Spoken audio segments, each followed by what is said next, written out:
Can't actually hear the sound at all, so I was just kind of vibing over here. Oh man. Hi, how are you? Hey, I'm doing pretty good. How are you doing, Forrest?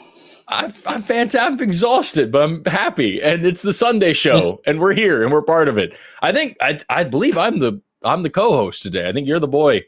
You got to do the thing. I think so. Okay, yeah, sure.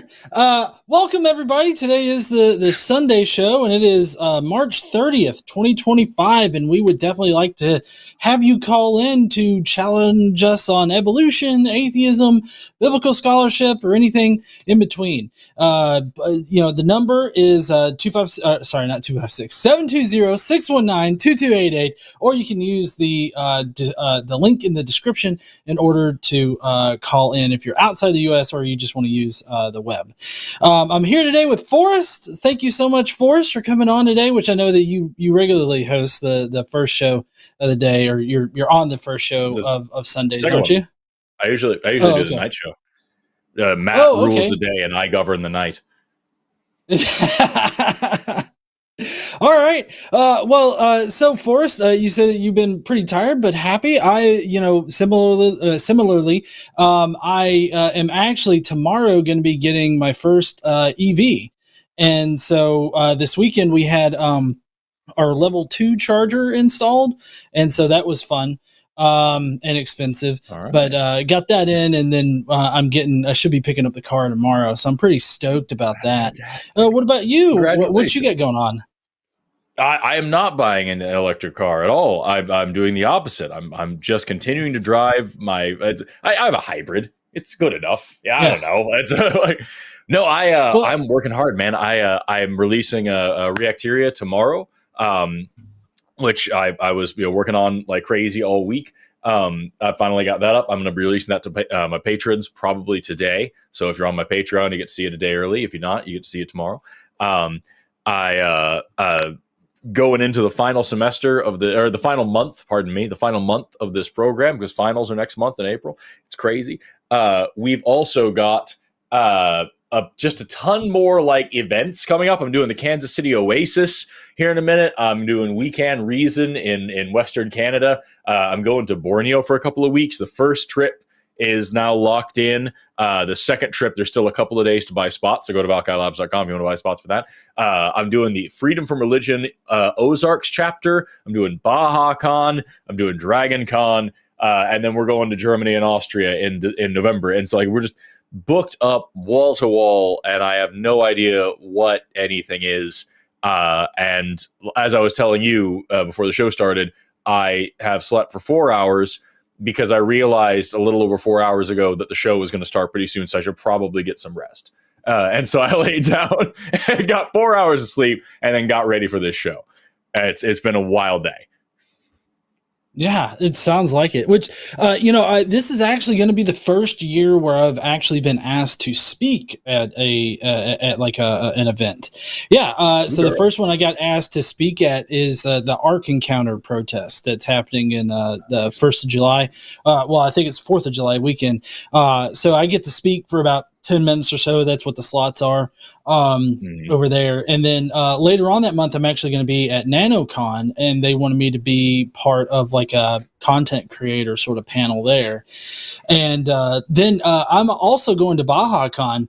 I'm a little worried about what the any kind of tensions coming back from Canada. Like, I don't know if I'm going to get strip searched. It's like, you look like you got a little bit of Puerto Rican in you, so we might want to strip search your cavity holes. That's what it is. And yeah, but at at BajaCon, they want me to do the after party panel. Like they get an after party, and they're going to have like a podcaster or a content creator sort of panel at that. And Nice. so they asked me to be part of that. Yeah. So I too am getting requests to speak at shit. That's fantastic. It genuinely is like the most fun part of this job, like going out and getting to meet people and like just ramble for a minute. Is NanoCon the Nashville Nuns Convention? Yeah. Okay, cool. I had never heard of it, and I just wanted to look it up and see what was going on. That's great. Nuns. John's a nun. It's a whole thing. I agree. I just got back from DC, by the way. I was in I don't think I've done a show since then, but like I was in Washington DC for the National STEM Festival, which went phenomenally, by the way. I talked about it on this show and tried to drum up some intrigue and get some donations their way. It was fucking amazing. Those kids are so much smarter than I will ever be, and they're in like 7th grade, and it's insane. But while I was walking around, I did find this. I just saw it out of the corner of my eye and remembered it. I did find they had these blown all over the place. And you see like a piece of money on the ground. And you're like, okay, so this is a sermon, right? It's you made to look like money. It's actually not. It's much worse than that. It's got Trump on it here. You can see. Oh, shit. And it's the United States of America and all those things. American abortion holocaust. Federally sanctioned child sacrifice, and in the back is a pretty graphic cartoon of a torn up fetus, and it's like 75 million murdered, United States in rebellion against God, and it's fucking abortion dollars. It's anti-abortion money. What a useless number too. I don't understand the numbers. Some of the numbers don't make any fucking sense. I don't know. The thing is, I keep trying to spend this at every abortion clinic near me, and they don't take it as like a coupon. Or I've been trying to get abortions all week, and they won't take these. You know what I mean? So it's just counterfeit trash, and that to me is the most disappointing part. No, yeah, I totally agree about that. But like, I really don't know what the 53 is supposed to represent. Because like it would make sense if it corresponded to like his presidential number, but like 53 is how many abortions you have before you unlock the secret level. 53 years. 50. It's the year since Roe v. Wade. I'm guessing. I don't know. It says 53 years of child sacrifice, and you've got in the background here like what looks to be like the Israelites worshiping a golden. It's Baal or whoever the fuck. In the Bible, the one they're sacrificing babies to before the flood, that one, it's some kind of god creature here, and it's a detailed. Somebody paid money to make this, and it's fucking awful.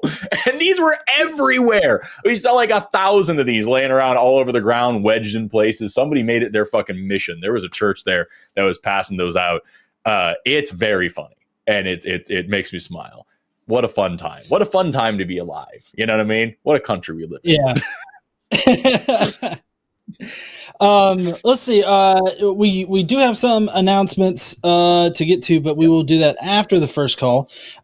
First caller that we have is a theist from Tennessee.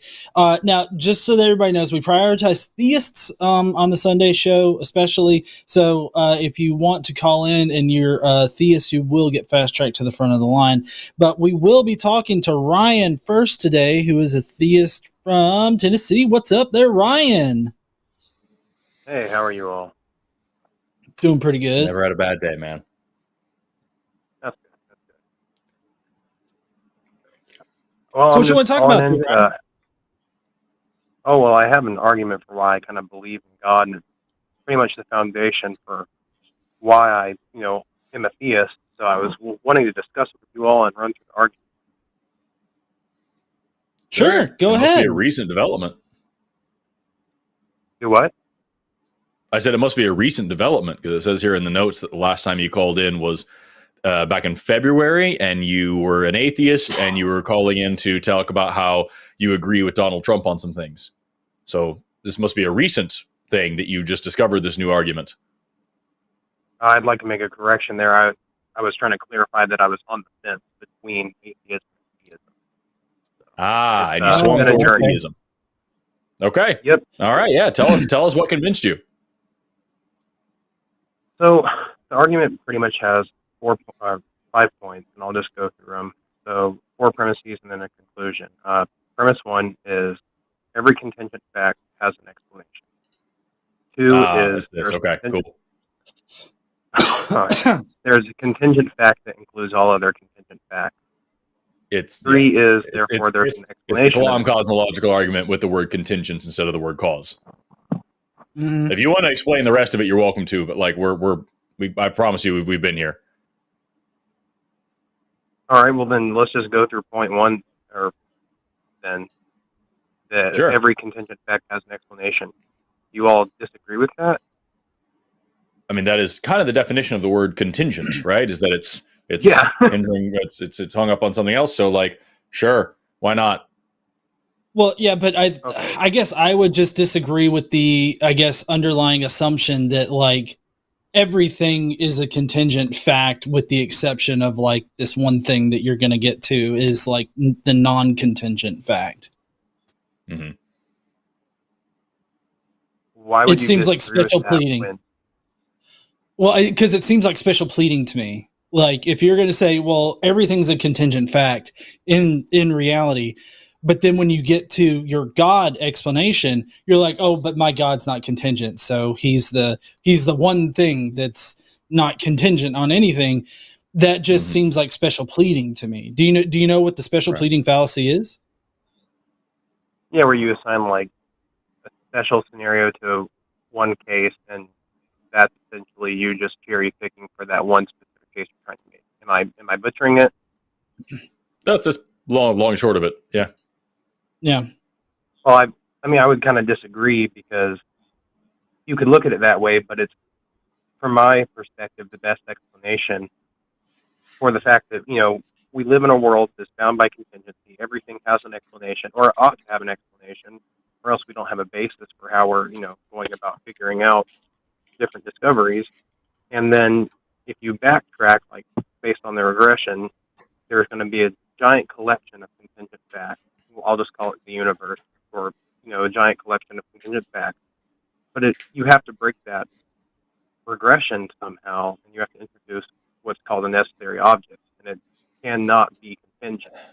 It has to. Well, I think that you're talking about the underlying point that you're trying to make is that an infinite regress is impossible or it's not practical or something like that. Is that what I mean, that's what I kind of feel like is the underlying thing. You're saying that infinite regresses aren't possible or illogical or somehow isn't, a part of our reality. So therefore there has to be some kind of first cause. First cause that's not caused by anything that's just eternal. Is that where you're going with it? Essentially, yeah, there has to be some initiation that it itself is eternal. Okay, how do you, what evidence do you have to support that conclusion? Well, that we have all these contingent facts, and if you keep expanding, eventually, you have to have a beginning. And then in order to have a beginning, you have to have an initiation. Therefore, where does it necessary. So sorry to interrupt, Ryan, but where does it I guess what logically entails that there has to be a beginning? Because like infinite regresses aren't like illogical. Like they, we theoretically use them like in mathematics all the time. Like in order to determine the area under a curve, you have to use infinities in order to do that. And infinity is just an infinite regress. But what I think that you're doing is you're just swapping out like an eternal universe or an eternal reality with God, and you have a problem. This still goes back to a special pleading thing. You have a problem with reality being eternal, while at the same time proposing that you have an eternal God, which both explanations have this quote unquote infinite regress as part of it. So I guess you seem to be fine with an infinite regress for your God, but you're not fine with an infinite regress for reality. I think the difference there is, correct me if I'm wrong, but you're saying that the universe would then, in that case, be eternal and have the property of. Well, I do want to. Sorry, I just want to clarify. I separate universe from reality because I think universes, come into existence, through mechanisms of reality, and so reality would encompass all possible universes or all universes that do exist, whether that just be our universe, which I think is highly unlikely, or a multitude of universes that exist. So we're talking about the set of all universes that possibly exist or do exist, however you want to phrase that. Well, if we're talking about like possible universes or possible reality, then in each of those there would be contingent facts that are going to be different, but they would still be susceptible to infinite regress. No. I feel like what I'm pointing out here is that your explanation, positing a God as this non-contingent fact, does not actually solve the problem of infinite regresses. You're just replacing the universe, or reality. You're just replacing reality with God, and you're assigning that God some kind of sentience or some kind of ability to, make decisions or govern or control things. So you're actually ad hoc adding on to this contingent fact. Whereas our explanation, I'll say my explanation of the reality just being eternal, that's a far simpler explanation than your God definition, because your God definition requires sentience or some kind of ability to, make decisions. Right? Mine doesn't. Mine just has reality existing. Mm-hmm. So you're saying reality is essentially just like a brute fact and isn't necessarily a God that would be like immaterial, eternal, unchanging. I would say that there's no evidence. Okay. Right, I get you. Sorry, no, I've been talking a lot, Forrest. I know people would rather hear you spout. I don't think that's true. Fucking, first of all, and also, I was about to actually say I have a completely different set of questions, so I want to hear where you're going with this, because I'm going to completely derail it with my thing. So like that's literally what I was opening my mouth to say. Like I'm interested to see what your next step is here, because I have a totally different thing. Right. So can you repeat your question one more time there, Ryan?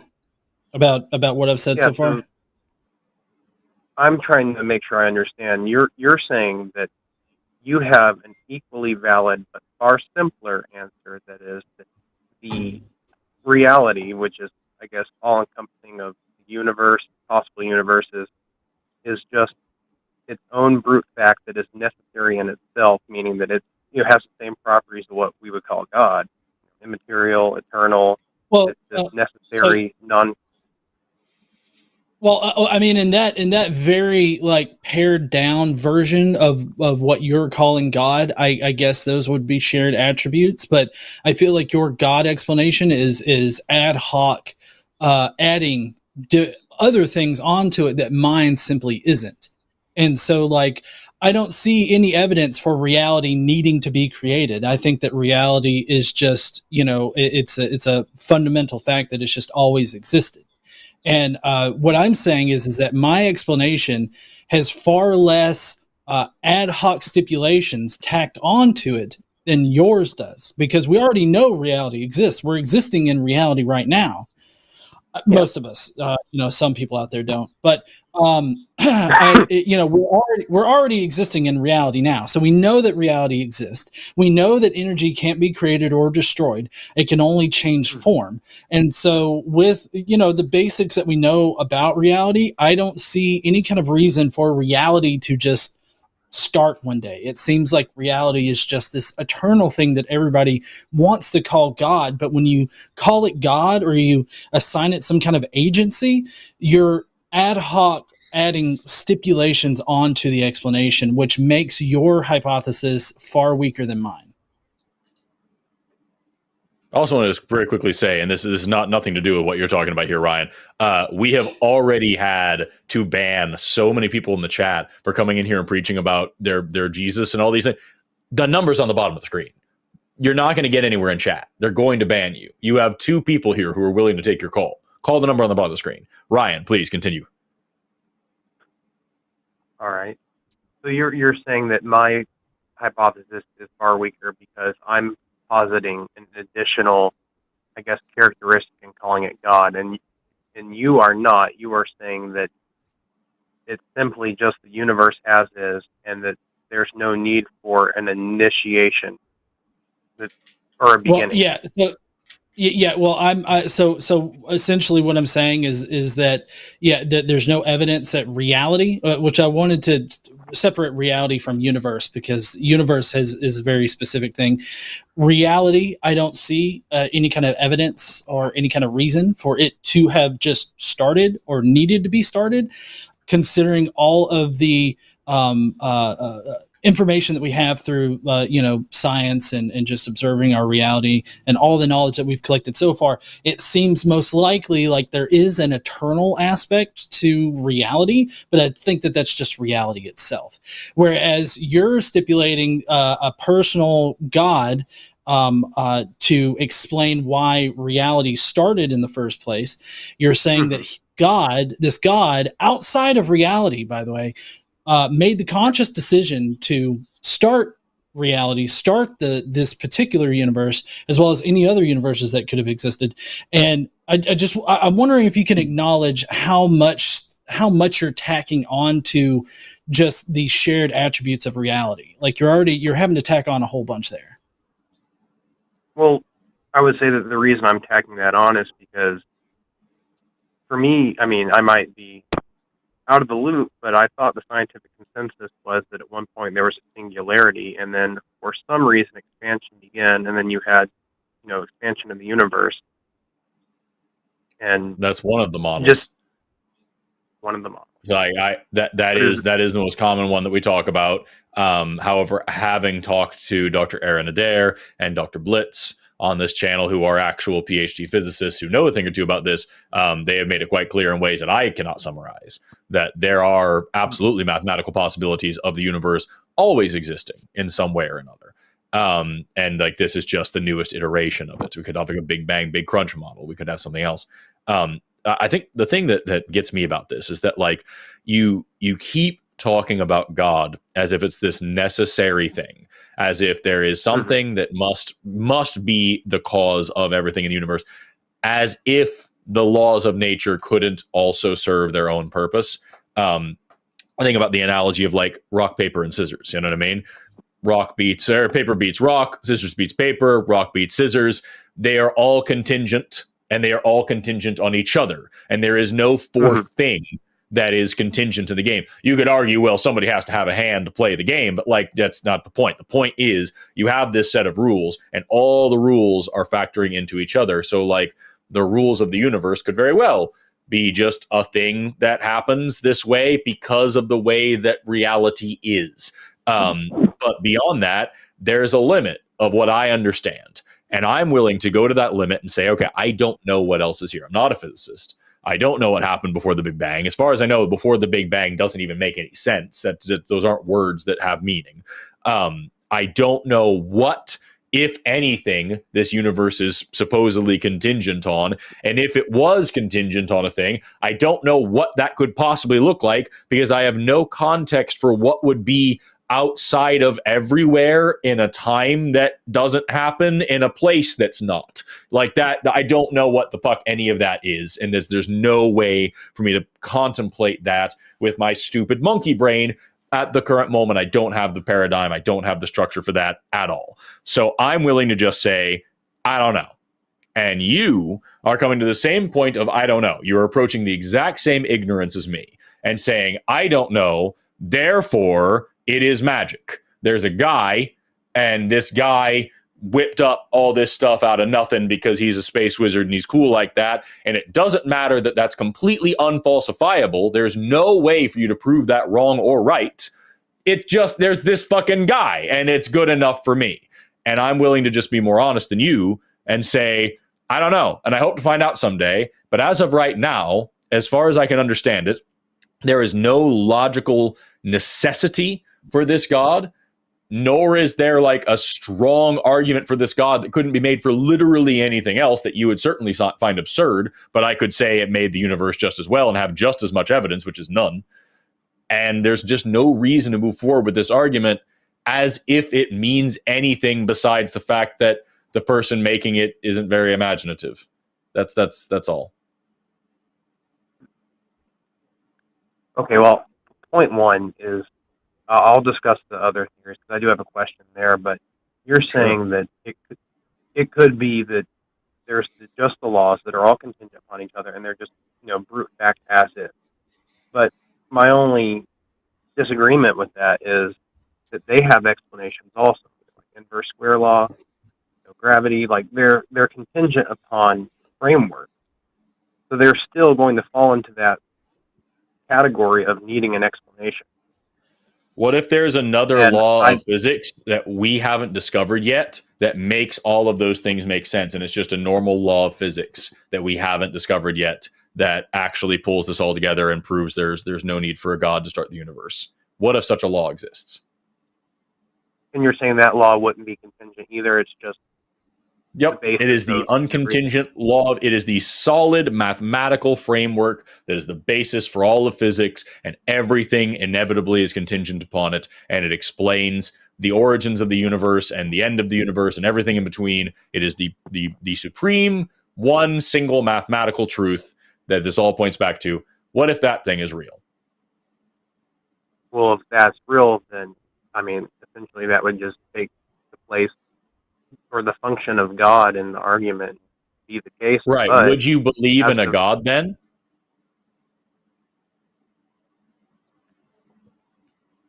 No. No. So here's the thing.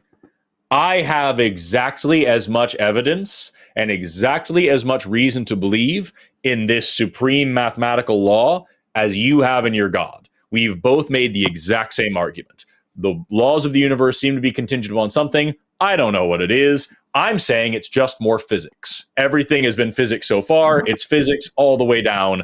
And here at the bottom, we find more physics. And you're saying at the bottom of all the physics is a guy. So we both know nothing, and we've both made claims. You have just admitted that they can't be the same thing. If the physics is true, then you don't have a reason to believe in it. So where do we go from here? We both said nothing. We both have no reason to believe anything. Wouldn't it just be so much nicer to say, I don't fucking know, and I hope to someday, and I am withholding any belief in any supernatural things until I have a good reason to believe in them that isn't just logical convenience? Would that be better? I think it'd be better. I mean, yes, but it annoys me to not have an answer. As someone who grew up in a church, Me too. That's why I became a scientist. I wanted to know more stuff about more stuff. But it never annoys me to not have an answer to the point where I am willing to just make up an answer and pretend like I found out something about reality. That's not appropriate or acceptable to me. So, like, if I don't know something, I'm not happy about it, but I'm just going to say I don't know, and I hope to find out someday. At no point, I hope, I would ever say, I don't know, maybe it was fucking fairies. Maybe, there's some stuff that we don't know about, human evolution. We're not entirely sure on the selection pressures that drove hominin-specific adaptations. That's what my research was in. And there's a lot of questions. And maybe fucking fairies did it. Maybe some fairies came out of the bushes in Africa and just wiggled their fingers at us and made us walk upright a little bit better and made us, give birth the way that we do, the horrific way that we do, and taught us how to eat meat and taught us how to make stone tools. Maybe it was all that. But maybe not. Probably not. And until somebody proves to me that fairies exist in the first place, I'm not going to consider that they are a logical or possible explanation for hominin-specific adaptation. So it's the same thing with this God. I know physics exists. I know the laws of nature exist. I know that every single time, without fail, that we have gone looking for an answer, when we find it, it's a natural one. It's a physical one. It's a natural law. It's a natural process where we're talking about evolution, the origin of life, the beginnings of planets, the beginnings of stars, the beginnings of galaxies, the beginnings of the universe. We don't know everything, but every single thing that we know is naturalistic. every single thing that we know for sure about the way this entire fucking place works is that there's a natural answer. So I'm willing to bank on the idea that there's probably a naturalistic answer for everything else too. And if it isn't, that's neat. But I would need some pretty strong evidence for that. I would need a good reason to believe that. And you're here saying, actually, maybe this one time, it's the fucking space guy. It's the magic space guy. This time. Every other time, it's physics. Every other time, it's chemistry. Every other time, it's biology. Every other time, it's geology. Every other time, it's math. Every other time, it makes it. But this time, it's this fucking guy. He just did it. And I don't know how. And that's just, I don't know. It's not good enough for me, man. Yeah, and I would say I'll let you continue here in a second, Ryan. But I would say that if you're going to try to push the goalpost back to make your space wizard be the reason why all the natural processes operate like they do, you're going to need to provide some evidence as to why that is necessary instead of just ad hoc tacking it on. Because again, to go back to where we started at, it's just special pleading unless you can provide some kind of evidence as to why this space wizard is needed for the natural processes to accomplish everything in reality. I can see. So it looks like we're still not live. Yeah, we're just kind of spinning there. Yep. Wait, we might be live. We might be live right now. Okay, yeah. Oh, good. Fantastic. There's a loop of me saying it looks like we're still not live. Okay. That's great. Okay, yeah, we should be live again. Hey. Okay. All right. Well, wonderful. Yeah, the good news is that there's like a fucking... No, it's cool. There's like a 30-second or so delay. So now I have to watch my dumbass catch up from over on this screen to where we are now. God. Yeah, I mean, it literally... What a show. It came right over the building and you couldn't see 20 feet. And my internet just blew out completely. You had a tornado of some kind? No, just a thunderstorm and hail. Wild. Well, that's what happened today, folks, is that God tried to stop our producer from producing and failed. So we win, I guess. Yeah, which I believe Ryan has called back in, but we don't have a host connection just yet, I don't think. Yeah. We're working on it. Y'all. Yeah. Please be patient as we try to figure out how to do internet. Technical difficulties. Ready to connect. Click connect to show now. You're connected as the host. Welcome. If you can hear you that. You are now in the host room and can manage your callers from the call-in studio. You can now manage your callers, everybody, from the call-in studio. Yep. Okay. Aren't you glad? We're going to get Ryan back on to kind of close out that discussion. And then we do have some more in line. So we're going to get Ryan back up here. What up there, Ryan? You back with us?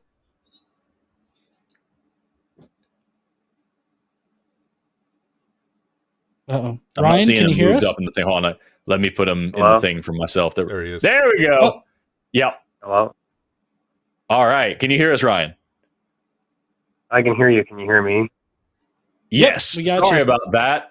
The internet broke, but we're back now. Mm-hmm. Huh. Convenient timing. So, if I remember correctly, we were talking about like just whether or not you should believe a thing without evidence, or whether or not you should believe a thing out of convenience. I think was where we left off. Is that like this is a very convenient answer? It's the best explanatory hypothesis because it explains absolutely everything. But a hypothesis isn't necessarily true, not something you should necessarily glom onto. You need a reason to accept it, or rather, better yet, fail to reject it. If we're talking about actual like how scientific thinking works, you never accept a hypothesis, you fail to reject it. So here we are now. I very easily can reject this hypothesis of a God because I have no reason to stick with it. Ryan, turning it over to you. What are you thinking? Yeah, I follow what you're saying. You're saying you fail to reject, or you reject it because basically the laws of physics are as is, and that's been the explanation for everything that we found so far. So it's been consistent, and you're saying that consistency just follows through to the one last step. And I'm saying, in this case, let me clarify then. I'm sorry. I know you just started talking, but let me be very clear. I'm not saying that consistency does follow through. I'm saying it is far, far more likely that we have this consistent trend where we have, as of right now, every explanation is natural. So it's more likely that every other explanation, or at least the one you're talking about, will be natural than to say we have absolutely no evidence of anything supernatural, anything magical, anything God, none, zero, absolute goose egg. So we're just going to assume that it was one time and it was this time. And you know what I mean? That's not, I don't find that a compelling way of thinking. The universe works just fine without that hypothesis so far. And until there's a reason for me to move forward with that hypothesis, I'm not going to. Does that make sense? Yeah. And I guess I agree. I mean, thinking about it though, I mean, it's true. There is more evidence for it being a natural answer. It's just, I don't know. That explanation kind of seemed to fill the gap and still agree with what I grew up with. So it seemed like a fit all. Right. But like, I don't have to tell you that's a shitty reason to believe a thing, you know? Yeah. That's fair. So like, that's where we're at right now, is like, neither one of us have a good reason to believe in this stuff. So I don't. And you do.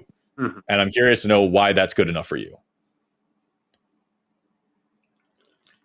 Well, going back to your earlier point, I didn't know that there was other current theories on how the universe began, or I should say, the situation of the singularity.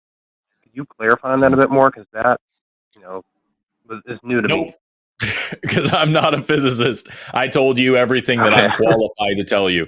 So I would talk to Aaron Adair. He's one of our hosts here. Dr. Blitz is one of our guests here from time to time. I was actually probably going to have him back on next month if I could. So like there's opportunities to talk to people who are actual physicists and can discuss this stuff. As of right now, you've got a biologist and an engineer here. So like we're not going to be very helpful on that, I don't think. But it's just to say, even if that was the case, even if that was the only idea that we had, still not a reason to put magic into it.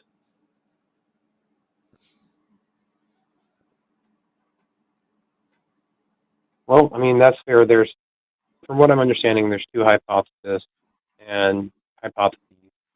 You're saying that yours more so aligns with, the current trend of natural explanations, and I'm inserting a supernatural explanation, which doesn't really follow all that we've seen. And I mean, if we're looking at it from a practical standpoint, yours is a bit more pragmatic. So I'll concede that your hypothesis is probably more probable. Cool. But I'm not going to sit here and say that absolutely that's the case. I mean, I still believe there's a possibility that there's a God. Neither am I. I guess I would. We are not hard atheists. We're not saying there's absolutely, because the thing is, man, it's not a dichotomy. It's not that there's only two hypotheses. It's not that there's only two positions. If I tell you there's a God, you can either say, yes, there is, no, there isn't, or I don't believe you. So yes, there is and no, there isn't. Those both require evidence. Those both require a reason. You have to have something to back that up. I don't believe you functions the exact same way as no, there isn't, but it's contingent. You're willing to change your mind. So if you tell me, if I tell you right now that I had a lobster for dinner last night, like, that's not a big claim. If you really wanted to check, I could give you a receipt. I could show you a shell. I could, it's something, you could sift through my feces and find the biomarkers of lobsters. I don't know what you want to do. But like, if I tell you that I can fucking fly to the moon, just by magic, whatever the fuck it is, that's a much more expensive claim to make and I should be paying the price of a lot more evidence and a lot more reasoning and a lot more social capital as well for having said such a crazy thing. And so you should expect more than a receipt for my fucking moon shoes than to say, okay, yeah, I guess he does just go to the moon whenever he wants to. No, you need to see some more evidence for that. And you can just say, I don't believe you. You're not saying I can't. Maybe I have been to the moon. You don't know. But like, you're just saying, I don't believe you. Until you give me a reason to believe, then I'm not going to believe it. And that's where we are with this God. There is no reason to believe such a thing exists, just as there is no reason to believe in Santa Claus, no reason to believe in the Easter Bunny, no reason to believe in the Tooth Bunny. There is reason to believe in the Tooth Bunny.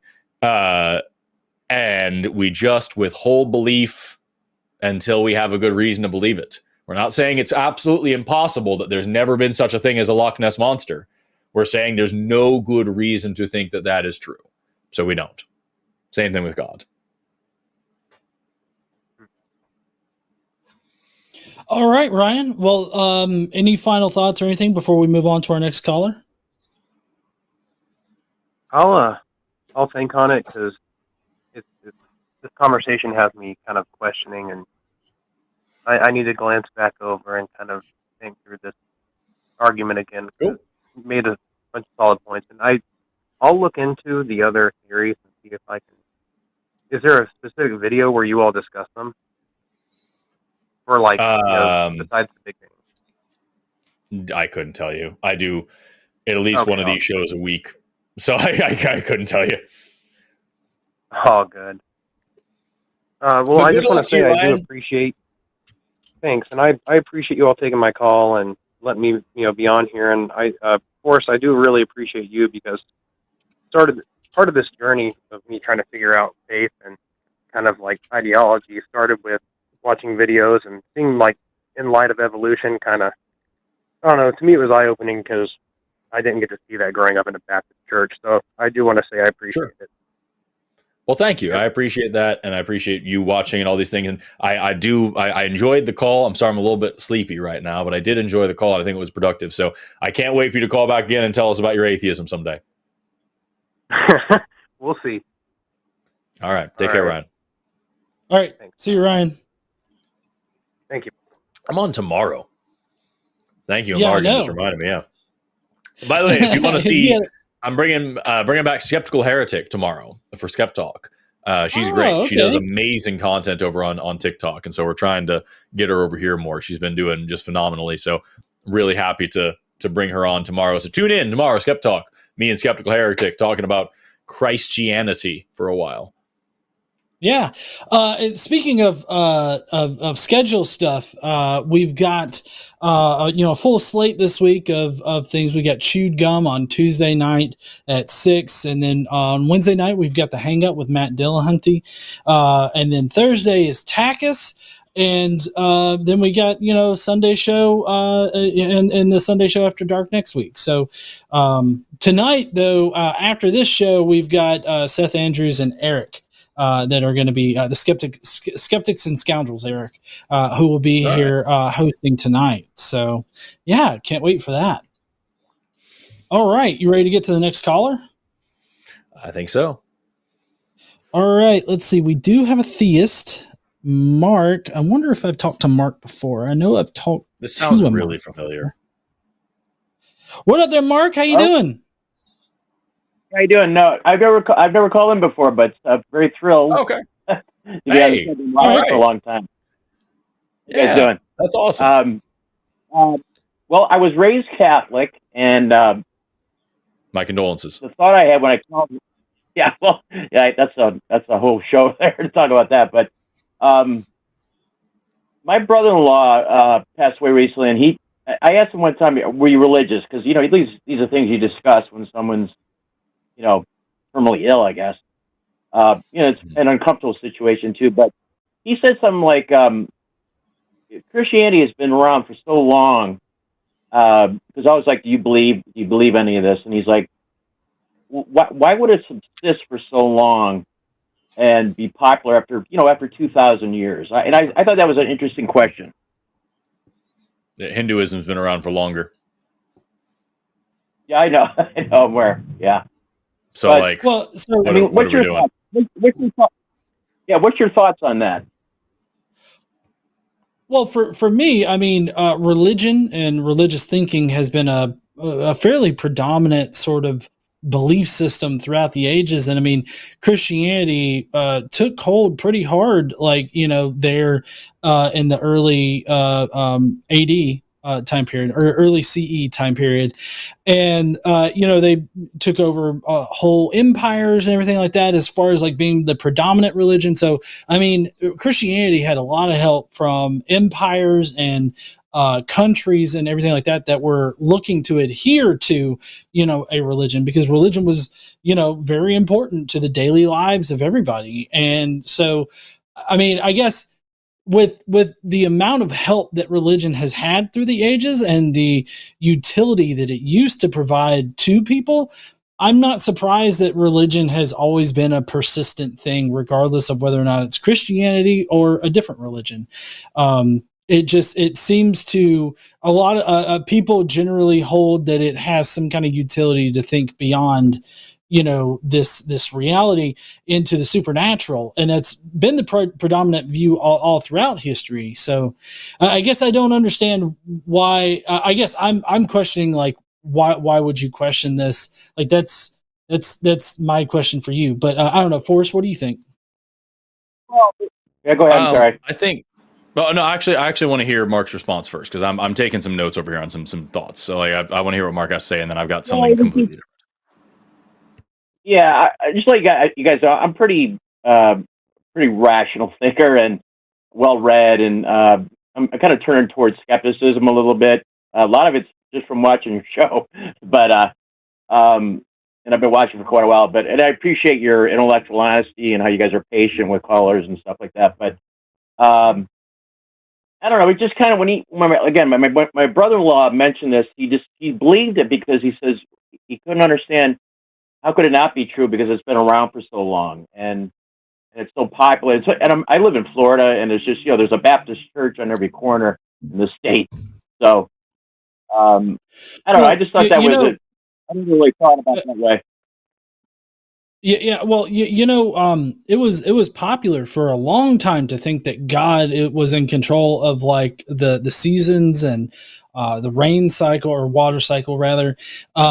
But we've advanced our knowledge, and we understand how God isn't required for any of those things. Like, we understand how seasons are affected by the tilt of the earth and the orbit that we're in around our local star, and we understand how the water cycle works because of the exchange of energies, the energy that happens with water molecules, and how that changes state. So like we understand from a fundamental level how God isn't needed in those things. So like, just because we believe something for a long time, that doesn't mean that we should continue to believe it. Right. That makes sense. I also think, I think the biggest thing that's really important to think about here is, we mentioned Hinduism, and we mentioned all these, like the thing that I think is most important when we're talking about gods is that what kind of god or gods a culture has.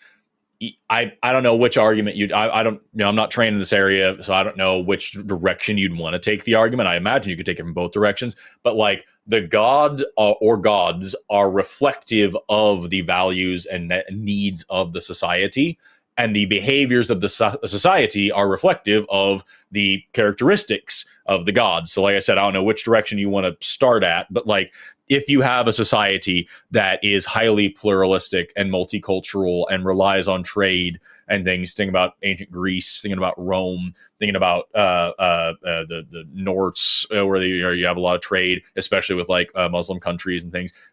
You have gods that are polytheistic. You have lots and lots of gods to cover lots and lots of areas of life and lots of different professions. And those gods are very tolerant and very interested in different types of people.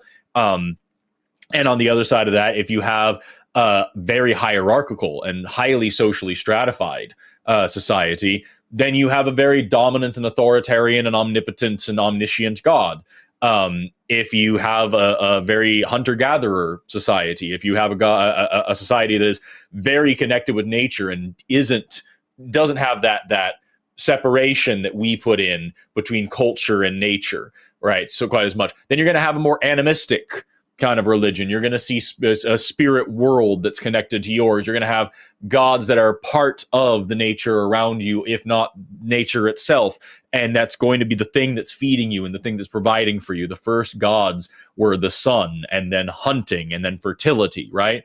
And so what we see as this progresses, as society progresses, the big thing that agriculture specifically does, it allows you to have bigger and bigger and bigger societies that you wouldn't be able to sustain otherwise. As you get to this really, really, really big society, it's no longer practical for governments to be able to control that many people in such a detailed way to make the society run as a smooth, clockworky machine. And so you have a God who knows everything now.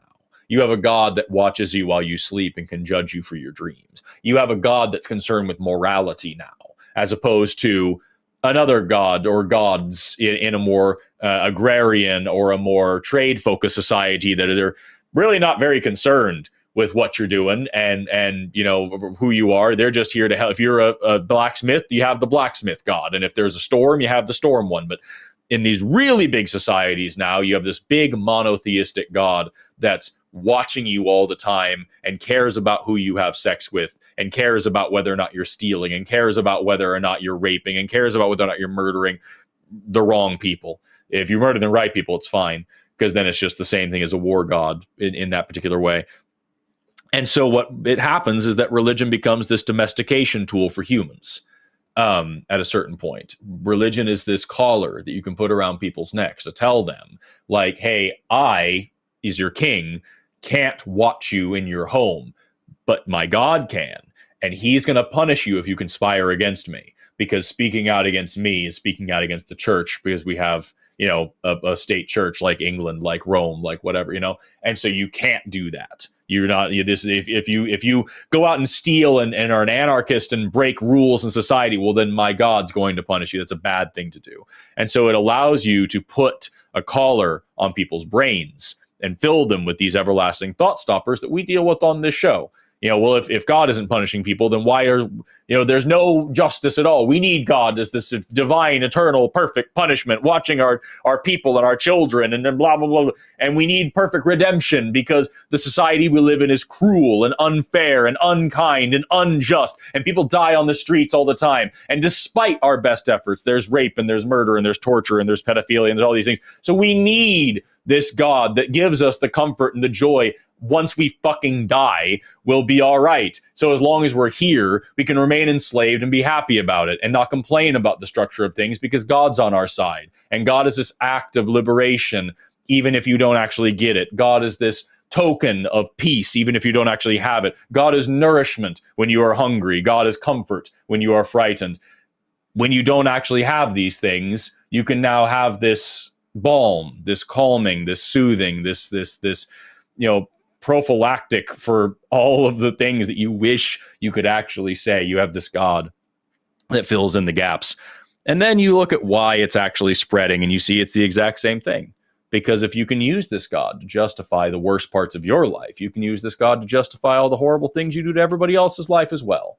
Manifest Destiny, the Crusades, pick your favorite. We need to civilize these savages and teach them about our God, our true one way of living. When you have these dominant hierarchical gods, ethnocentrism is kind of the point, and so it kind of becomes the result as well. And so you have the reason why things like Christianity are so popular and have spread so far, because on the nicest days, you can go out into these communities of people who are struggling for drinking water and food and medicine and simple things like hygiene, mosquito nets, and you can tell them every bit of the worst, most horrific, most terrifying fire and brimstone messaging to scare them into believing whatever the hell you want them to believe, and no more and no less. And it works.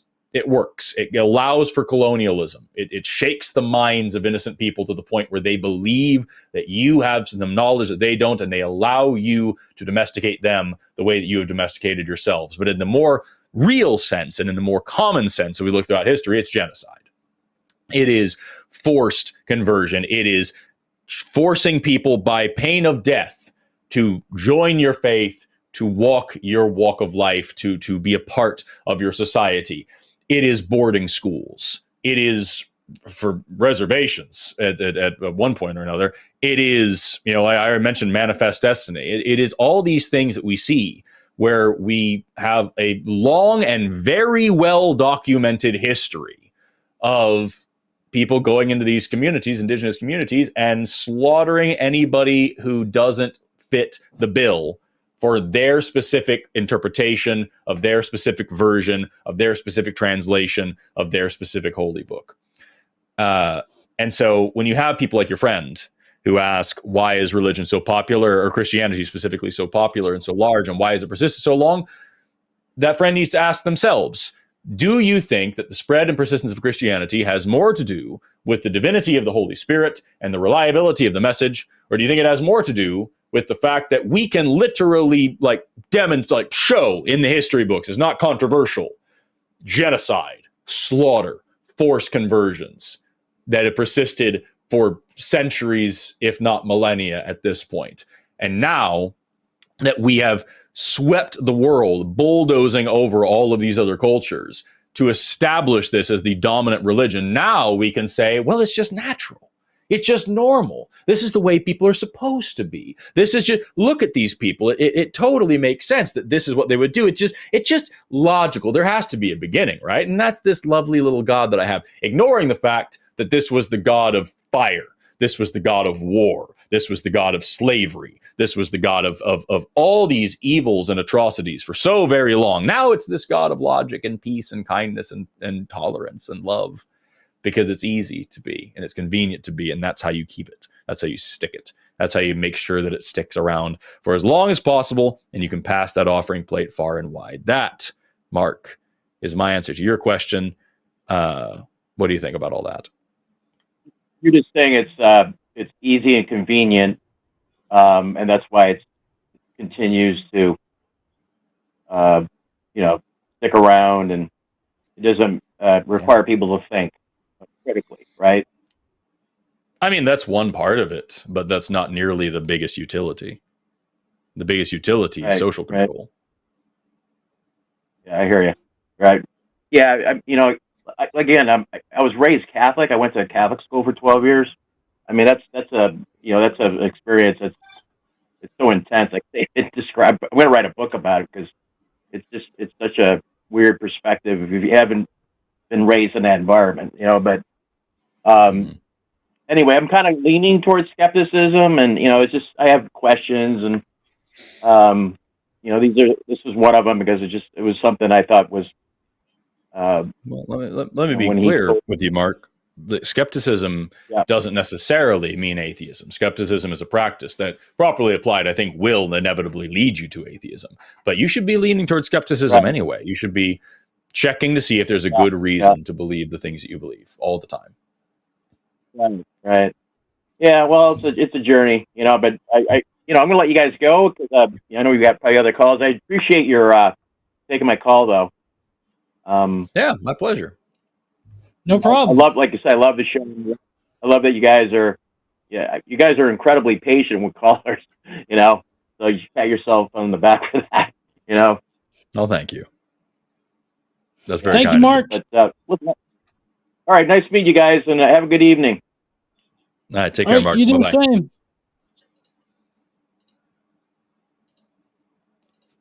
All right. That was a great call. So we've got. Sorry, really quickly before you take it. I'm sorry. Hank, call back in. The person in the chat who says that your argument was too hot for me to handle, and you spelled handle wrong, and call back in. I would call right now. There's a line open for you at this moment. 720-619-2288. Pick up that phone. Give me your too hot argument, because I bet what your too hot argument that got you hung up on last time was just you behaving weirdly and being obnoxious. I'm willing to bet money that's what it was, because there's no reason that I would hang up on somebody who had a good argument. I would want to hear it. But if you're behaving childishly, then yes. So call in. Let's talk about it. I know I'd love to hear some kind of good hot argument, off the press. All right. So next we've got Bill from Texas, who is spiritual. See, hey there, Bill.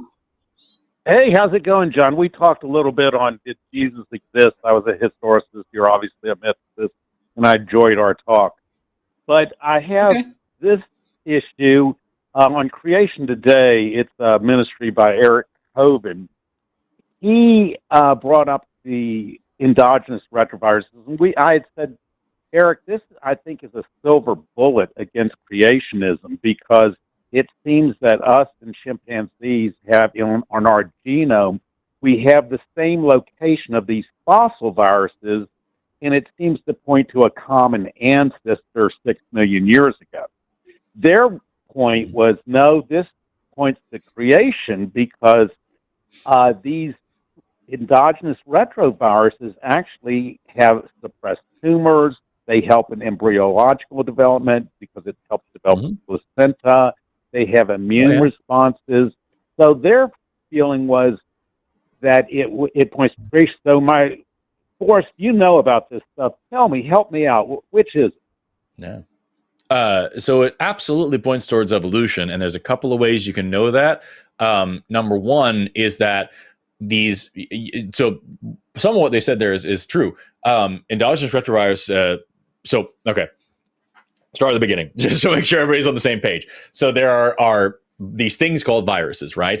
And their whole job is to get their genome into your cells. It's not always DNA. Some viruses use RNA, but it doesn't matter. So there's 6 different classes of viruses, and they're classified based on what kind of genome they have: DNA, RNA, single-stranded, double-stranded, plus sense, minus sense, blah, blah, blah. And a class 6 virus has double-stranded DNA, just like you do, but it also uses an enzyme called reverse transcriptase to literally implant its DNA into your DNA. And so a great example of a retrovirus, a class 6 virus, is HIV. And this is why HIV is so damn hard to cure, because if you contract it, your DNA is changed, and you can now eradicate every single HIV virus from your entire body. Your body will make more because it is in your DNA now to make them. And so if a retrovirus were to infect your germ cells and change the DNA that's in sperm or sperm or eggs, ovaries, fucking idiot, a sperm or ova, then I'm so tired. I've had 4 hours of sleep. I'm trying. If that happens, then you can now pass on that retroviral DNA to your offspring, and now that is a permanent fixture in your evolutionary line. And so this is what we call an endogenous retrovirus, right? Right. So when we look at what these things do, there's a tremendous amount of things. Your muscle cells are multinucleated. So like one single muscle fiber that runs down the length of a muscle actually has dozens, sometimes hundreds or thousands of nuclei. And that is because they started out as individual cells, and then because of a particular retroviral gene, these cells fused together and became one long fiber. So muscles work the way they do because of ancient viruses. Placenta is the same way. Humans are very, very advanced creatures. We actually have the most primitive kind of placenta. It's called a hemochorial placenta, which means that the placenta actually invades into the uterine lining, and the placental tissue is literally up against the bloodstream. So blood is actually physically touching the placenta. That's a retroviral gene that does that allows that to for those cells to fuse together and to do that. And also, you need extra genes to then do immunosuppression, to suppress your immune system in a particular way so that you don't eat your own placenta or attack it. And so there's a lot of different things that we can point to retroviral genes as the history. And creationists like to say that this is some sort of like a cheat code that was installed into our genome to allow us to do these magical things. 2 major points that are interesting. Number one is that they point to evolution for the same reason that any other kind of genetics does. We can track their history, and we can track their spread, and we can actually build a functional phylogenetic tree, looking at individual genes and seeing where they come into, the DNA of other things, how mutated they are. We can do what's called molecular clock studies, assuming a set rate of mutation. We can then, say, okay, this is this mutated, this is that mutated, so we can build the tree. It's not guaranteed to be exactly that way, but it's to build a model. You know what I'm saying? And so like, that it points this way, the same reason that any what we would call a deep homology does. Homology is like, say, for example, the limb structure of all tetrapods is the same. A deep homology is saying like, okay, the actual genes to produce this limb are the same as well. So it's going a step below phenotype. That's that. What I think is a more interesting point is that you have lots and lots of endogenous retroviral genes that you don't use, that are actually epigenetically switched off. So epigenetics is a change to how DNA is actually read, whether it's a certain gene is overexpressed, underexpressed, whether it's expressed at all, right? It happens because of the way that we wrap DNA up around these proteins called histones that makes this thick rope called chromatin. And so if you have a gene that's doing a thing, and then whatever happens in your life, you can shut that gene off. You can wrap it super tight, make a thing called heterochromatin. It works. It shuts it off. Most endogenous retroviral genes, if I remember correctly, are epigenetically turned off. And when they get turned on through an epigenetic event, you're in for a bad time, because now you are expressing this viral gene. That was a virus. It's not a pleasant thing. All right. And so like, this is something that got implanted in the population, but was not adaptive. And so the ones that survived were the ones that had an epigenetic change that switched that off. And then they became the dominant population that then, spread that characteristic. That's why we don't just say, when we're talking about evolution, the definition of evolution is the change in any heritable characteristics in a population over the course of multiple generations. That doesn't just mean DNA. That also means epigenetic information, how that DNA is read, if it is read. So if you have an endogenous retroviral gene that is damaging, that is deleterious, that is hurting this population, the ones that now have an adaptive advantage are the ones that turn that fucking gene off, not the ones that mutated away, not the ones that can delete and all those things. That would be lovely. But a much, much, much more likely and more energetically better, cheaper, that's the word, solution would just be to turn the fucking gene off so it doesn't do anything anymore. So yeah, that's a thing to consider. If we're talking about endogenous retroviruses, the fact that you have so many of them that are deliberately switched off. I say deliberately here as a turn of phrase. I don't mean literally actually like you meant to do it. I say that because I know some creationists take that out of context.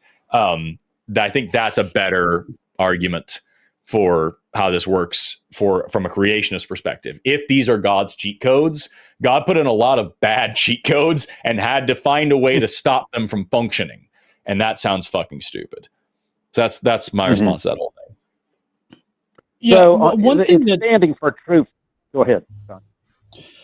Oh, well, I mean, I was just going to, like, if I was in your position, what my first question would be, why does God have to use endogenous retroviruses in order to accomplish these things? Why couldn't God just create us like this and there be no evidence of endogenous retroviruses? Like, it kind of just seems like they're ad hoc stipulating that, oh, God used endogenous retroviruses in order to accomplish this thing. My question to them would just be simply that, why did God even have to use that? It just makes it seem like God constructed things to make it look like he doesn't actually, he didn't actually create us, or he didn't actually have a hand in the evolutionary lineage of all life on Earth. Exactly. It's standing for truth. It's Donnie who has written a book on this. And obviously, to me, it's excellent evidence of evolution. And it seems that, is this right, Forrest, that it's on us and chimpanzees, and I think lemurs have it on the same location on our genome. I mean, the odds of that happening are pretty minute, right? I don't know off the top of my head. That sounds about right. But yeah, something like that. There are plenty of them that you can see, because like a lot of these a lot of these retroviruses have persisted for hundreds of millions of years. And so like we're talking about like long time. So like, yes, that is the case. I don't know about the one specific example you're giving. And I would encourage anybody who listens to Standing for Truth. I'm just going to put in here. This is Erica Gibbon, one of our hosts here on this channel. This is her video from a couple of years ago called Standing for Truth Isn't Worth Your Time. I know Standing for Truth recently made a video about me where they talked about literally a 1 minute video of mine. It was actually less than a minute. It was a TikTok video. So it was 50 seconds. And I believe they talked about it for an hour. And so it was like just a wild amount of time. So I'm not going to listen to, I haven't seen the video, but a bunch of people tagged me and I just send them this video in response where, Erica clearly shows that like these people don't actually want a debate. They don't want a serious discussion. They want brownie points. They want clout. And it doesn't work out for them. And so I'm not particularly interested in any of that. Same reason I don't talk about, I haven't debated Kent Hovind or anything because it's like, why? What is that going to do for anybody? It's not going to change. It's not going to change anything. Like it's so many amazing biologists and evolution educators have been on Standing for Truth and have just mopped the floor with everybody they bring on so many times. Erica's done it. King Crocoduck's done it. Everybody, all these incredible people who are so much smarter than I am have been up there and just absolutely cleaned house. And it's like, all right, well, tune in next week for the next reason why Jesus is the only thing and all this evolution stuff. It's not going to do anything. It's just they want to put, our faces on their platform so they can make some more money. So like, not really interested. Okay. That's exactly what you're asking. Another question I have is, I think the DNA, the reason it came about was, does that point to God? Because it's not the chemical makeup of the adenine, guanine, and of the nucleotides on the base of the DNA. It's the arrangement, the information of these four, the A, T, G, and C, as you well know. Is that point to God, that it's the arrangement that leads to the synthesis of these proteins and so forth? Nope. Not even a little bit. Okay. So there's a couple of reasons. Yeah. So there's a couple of things that I think are important to consider. Number one is that there are 5 nitrogenous bases: adenine, thymine, guanine, cytosine, and uracil. Excuse me. Adenine, thymine, guanine, cytosine, and uracil are the 5 nitrogenous bases that make up DNA or RNA. What I think is most compelling about that is that we have found literally all 5 of them in space. They on meteorites that will crash down here on Earth, and we find these things in there. We find them just as we find amino acids in space. We find sugars in space. We find lipids in space. All the basic building blocks of life self-assemble. We find them in space all the time. And now we're also getting evidence of how they polymerize and how they form simple, what we call oligoribonucleotides, which are just simple stretches of RNA. Big evidence for the RNA world hypothesis, in my opinion, because I'm a big fan of it. Because we don't know if RNA came first or if DNA came first or if proteins came first and had some sort of like intermediary function. We don't know. But what I think is really compelling about RNA is that it is not only genetic material, it is also a catalyst for all sorts of really cool biochemical reactions. And also it can self-polymerize, and also it can self-replicate. And we've seen it do it. And so like you have this molecule that is made of stuff that we know self-assembles, that can make more of itself, that can reduce the activation energy of all sorts of really, really crucial reactions. If you look up different types of RNA, there's like 50 different kinds of RNA. There's coding RNA, there's non-coding RNA. Among the non-coding RNAs, there's big ones and little ones. My favorite one is microRNA. That one blew my fucking mind to shit in grad school, because microRNA, remember I was talking about epigenetics, so you can like change whether or not a gene is expressed. And so you have gene control, like whether or not this gene is actually going to happen. Well, microRNA is post-transcriptional gene control. So you have a gene that is expressed, and you have this mRNA here ready to become a protein, ready to code for a protein. MicroRNA can then bind to that and destroy it. And so you can have a gene that codes for a particular kind of RNA that stops the other kind of RNA from then doing what? What does mRNA do? Well, mRNA goes to a ribosome, which is made of ribosomal RNA, and then that ribosome reads it and brings in transfer RNA, which then helps build the fucking protein. So RNA tells RNA how to use RNA to build a protein unless RNA stops it, right? And so, like, Right. this is just, it is a remarkably fucking cool molecule that can do an absolutely ridiculous amount of things. And so to try to say that there's some divinity because it has this particular code, the code at the end of the day, when you look at it the way that it is and you look at the way that it works, it's kind of just like, yeah, that's the way that would happen, you know? But, you know, I'm not a geneticist. It's not really my bag, man. But like, that's just some cool things to think about with it. Also, it's important to point out that like the way you read this RNA is you have codons, sets of 3 nucleotides that code for an amino acid. Well, if the codon is different, then the amino acid is different. And so if you're talking about like, oh, it has to be this perfect language, no, it doesn't. You can change it. Most of the amino acids have multiple sequences that code for it. You usually have 2 or 3 that code for the same amino acid, and that's Like why the silent mutations uracil, are so thymine, prevalent. and yeah, the codons of the uracil, thymine, and adenine. Is that right?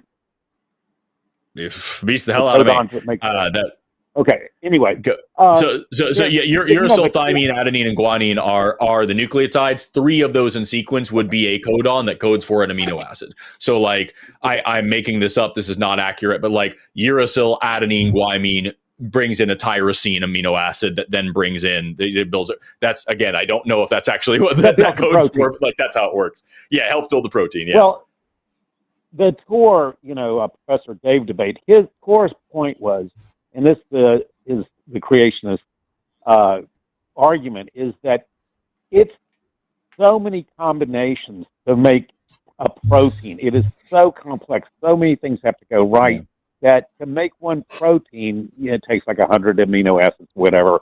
That is like 10 to the 77th combinations. They have these huge numbers that obviously, for all this to go right, it just doesn't happen by chance, is their argument. Does that make sense? Right. Yeah. The issue is that proteins can also self-polymerize on micro droplets of water. We've seen there's laboratory experimentation of simple peptides forming by themselves. So like, no, you don't, it isn't necessary. These arguments tend to hinge on this idea that like everything has to happen in this perfect sequence, that you have to have not just any old RNA, but the perfect RNA to then make this perfect protein. And it happens to be the protein that we see in our eyes right now, today, or whatever the fuck else, whatever thing. And like, nah, it doesn't have to be that way. You can have different proteins that are already there. You can have different RNAs that are already there. You can have all these different things like all happening at the same time. It doesn't have to be all or nothing in this perfect little sequence. It can actually be a little bit more interesting than that. And that's not to say that different things didn't happen at different times, and this is the only one that's persisted. That is actually the most likely scenario. Well, and so Bill, also from a probabilistic sort of angle on that, do you know how many chemical reactions like took place before like life started appearing on Earth? No. Right, exactly. I mean, we're not going to know, but considering how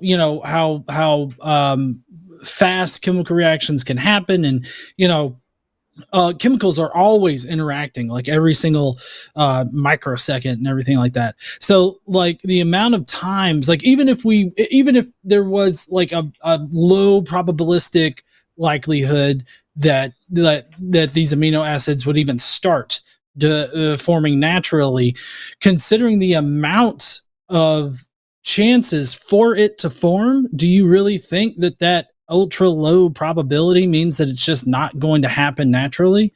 Like, a lot of people don't understand that unless your probability is a goose egg, like absolutely zero, then it is going to happen. It's just a matter of time before it happens. And it's also a matter of how big your set is that you're working with. Like if you just all of the chemical reactions happening every single microsecond on the face of the earth, like prior to life forming. Like that's an ungodly number, pun intended. That's an ungodly number. So like you're talking about a huge set and you've got a low likelihood of it happening, but that means that it is absolutely going to happen. It has a set amount of time before it does. Does that make sense? Well, let me tell you James Torr's response to that, which is a good argument. And I see what you're saying, but he says time is your enemy. Because what happens when these things are left to their own devices, you get side chains and you get other things that mess up the process, that gum up the process. Well, that was his point.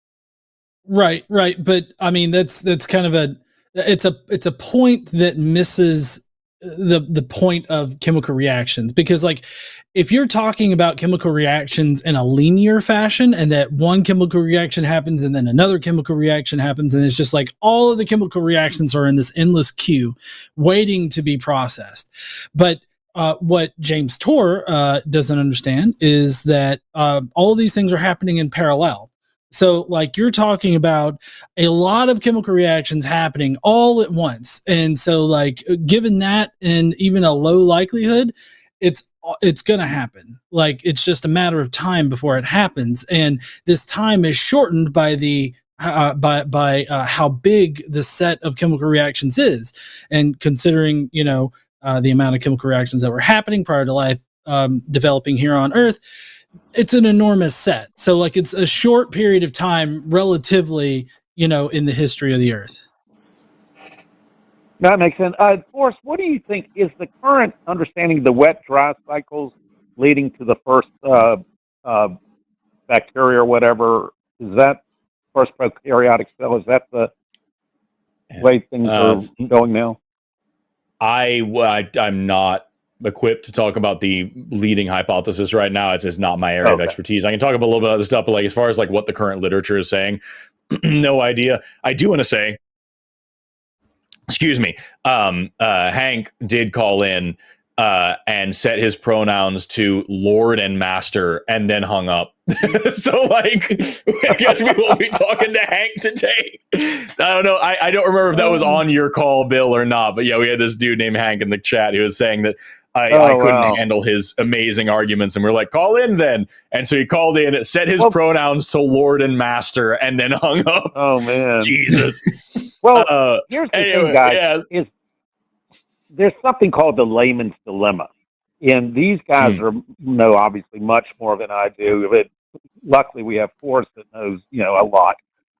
But you see how I'm kind of behind the gun. So one question. I don't know shit. I'll be honest with you. One question I have for the creationists, which I've never got a good answer. You have the first prokaryotic cell 3.5 billion years ago, and it takes 1 billion years to get a eukaryotic cell with a nucleus. Is that right, Forrest? Something like that, yeah. Okay. It's about. It's because I'm trying to think. Like, is the first? I think mitochondria and chloroplast did endosymbiosis 1.5 billion years ago, and I think we already had eukaryotes. That wasn't like the beginning of eukaryotes. We already had eukaryotes at that time. So yeah, I think it's about 1 billion years, if not a little bit more. I'm trying to remember off the top of my head, and I have not. I'm drawing a blank. It's somewhere between 3 and 1.5 billion years ago is when that happened. Right. So my whole point is, it takes a long time to get a eukaryotic, and the Cambrian comes 540 million years ago, where we have some things like echinoderms and chordata like us and so forth, which start, and so obvious, and it takes another long time to get Homo sapiens, which are the epitome of God's creation, the whole reason for God's creation. So my question to you guys is, why did it take God so long in the process for this process? Because he's a lazy bitch, is very wasteful with the resources that he made. I don't know. Like I think it's the dumbest argument where it's like, oh yeah, no, this was the point, and it just took 4 billion years of evolution and countless millions of species coming into existence and then dying off for absolutely no reason. Also, that God could make a mud man and a rib woman someday. It's like, why? What's the fucking point of any of it? And then we can all be convinced by fossils that he put there that he doesn't exist. Oh, great. Like it's. Yeah, I don't know, man. I think it's a silly thing, but like that's just me. And the extinctions. Why would God go to all this trouble and then have the Permian, the Cambrian? Yeah, it just that's the thing, man. Is when you dig into like creationist literature, which is what I unfortunately do for a living a lot of the time. Oh man, I feel for you. It is always that. It's we run up against this barrier, like where they deny everything. They deny evolution. They deny the history of life on Earth. Excuse me, I'm dying over here. They deny the existence of the history of life on Earth. They deny evolution. Until there is so much evidence that it's absolutely undeniable. It's like, oh well, yeah, well that's the way that God did it then. And we've gotten to this point now where it's like, okay, well, we're not going to accept macroevolution, but we are going to accept that like all these fossil species, we can't deny fossils anymore. We can't deny, we can deny deep time, but not really. So like whatever. But like what we know for sure is that over the past at least 6,000 years, there's been just millions and millions and millions of species that come and going. And for what? For glory, for whatever, so they could all die in the flood. Like God made all this immense diversity, and just so he could drown it because some people were wicked, and so he had to kill all these fucking dinosaurs and listrosaurs and pterosaurs and also all the babies. They had to kill them too because humans were so wicked. I don't know, man. Anyway, we've got lines are filling up, and we've only got about 90 minutes left, so we're gonna jump on to the next one. But Bill, I appreciate you calling in, man. Okay. One quick response. Here in Dallas, we have the Institute for Creation Research. Anyway, thanks, guys. You've been a big help. Thank you. It's awful. Yeah. Thanks, man. Bill. I appreciate you calling in. Take care. You bet. Bye. Bye, Bill. All right. Awesome. That was a great call. So do you want to talk to Hank now? Hank called back in. Hank called back. I guess he didn't like being giggled at by us and the caller. Hank wants to talk about what pronouns are. Yeah, let's talk about what a pronoun is, and then we'll get to that. Because on the call screen, we laughed at the fact he originally called in something about idols or whatever, but he put his pronouns as Lord and Master, and so we laughed at that publicly here. And then he immediately called back in after saying he was too busy to wait on the phone anymore. He called back in now and says, "Why not let me pick my pronouns? It's progressive." Hank, you're on the line with Forrest and John. You've got an incredibly short leash here. Can you tell me what is the definition of the word, like of a pronoun? What is a pronoun? So let me quote you at 4:21 p.m. my time, Forrest Valkai. Ask Hank O'Flamo. Be sure to call in tomorrow and learn what a pronoun is. So my definition of pronoun is pretty much just a label you identify yourself with. So why can't I pick my own pronouns? It's about my own identity, isn't it? So are you aggressively disagree with me picking my own identity?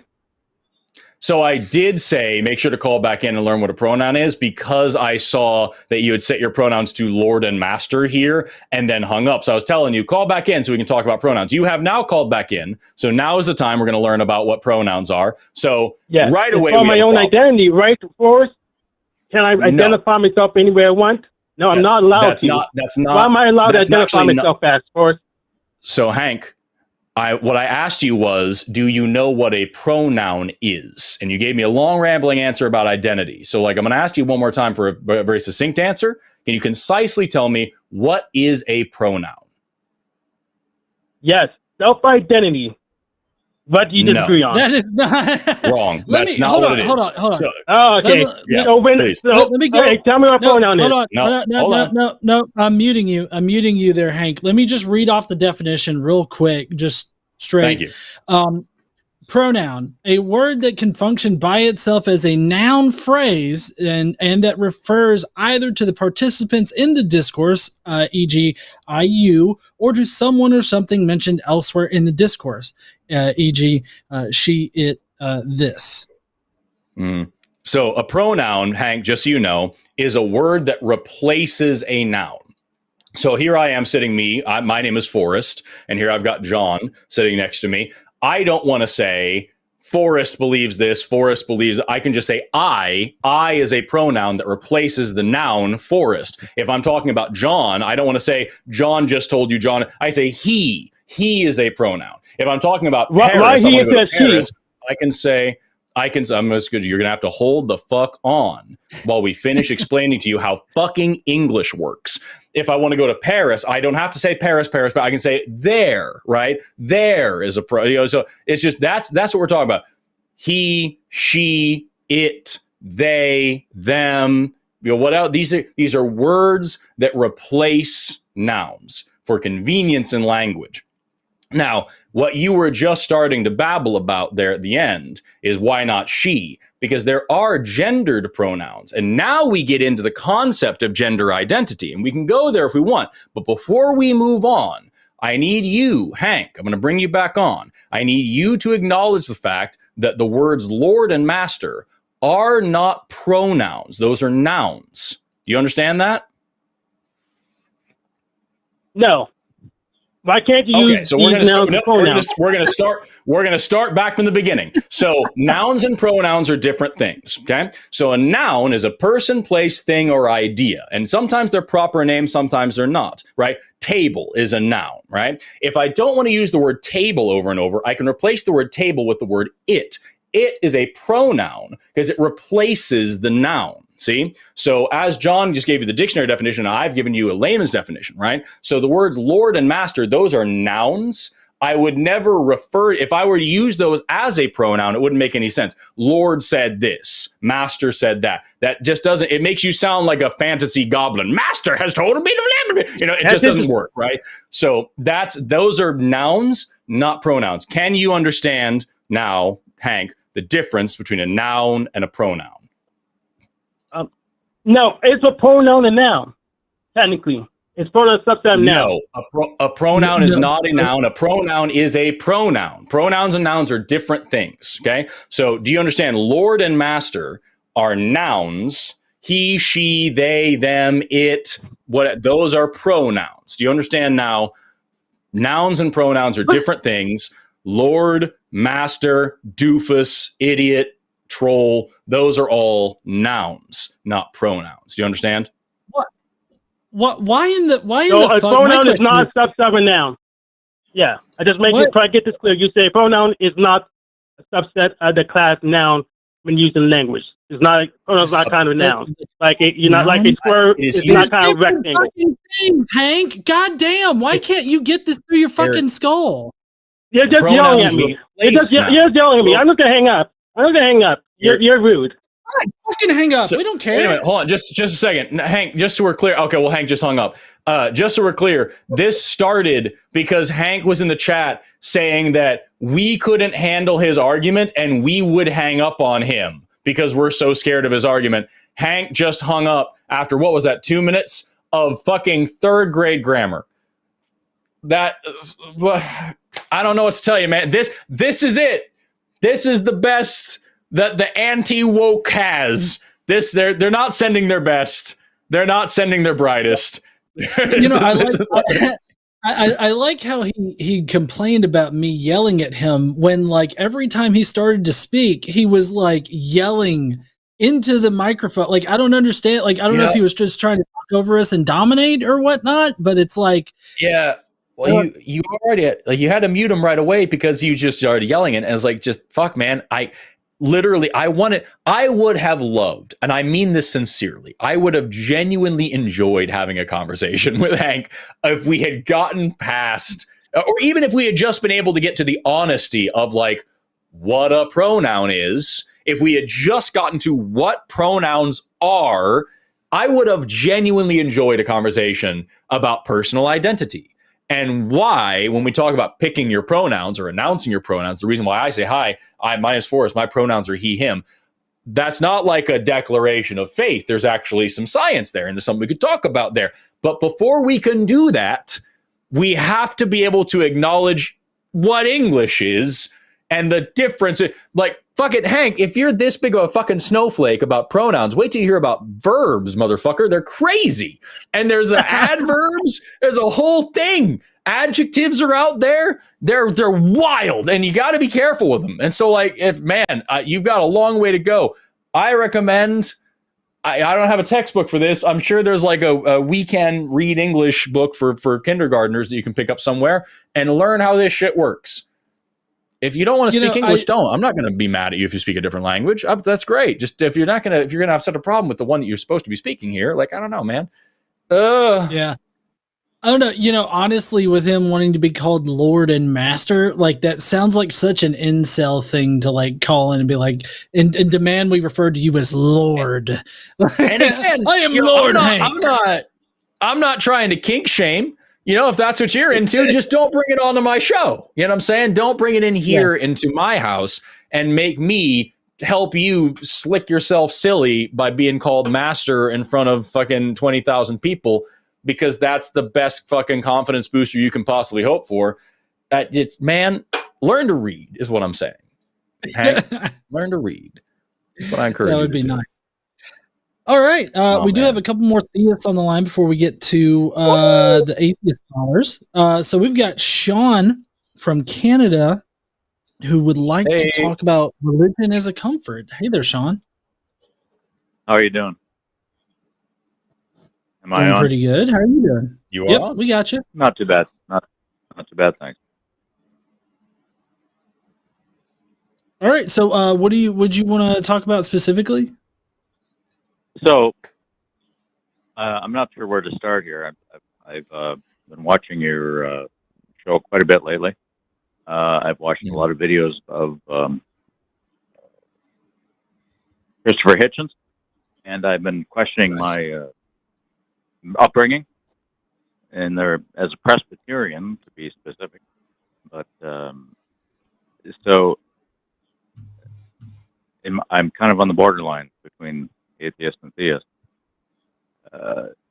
My question is, or more of a preface it with a background story.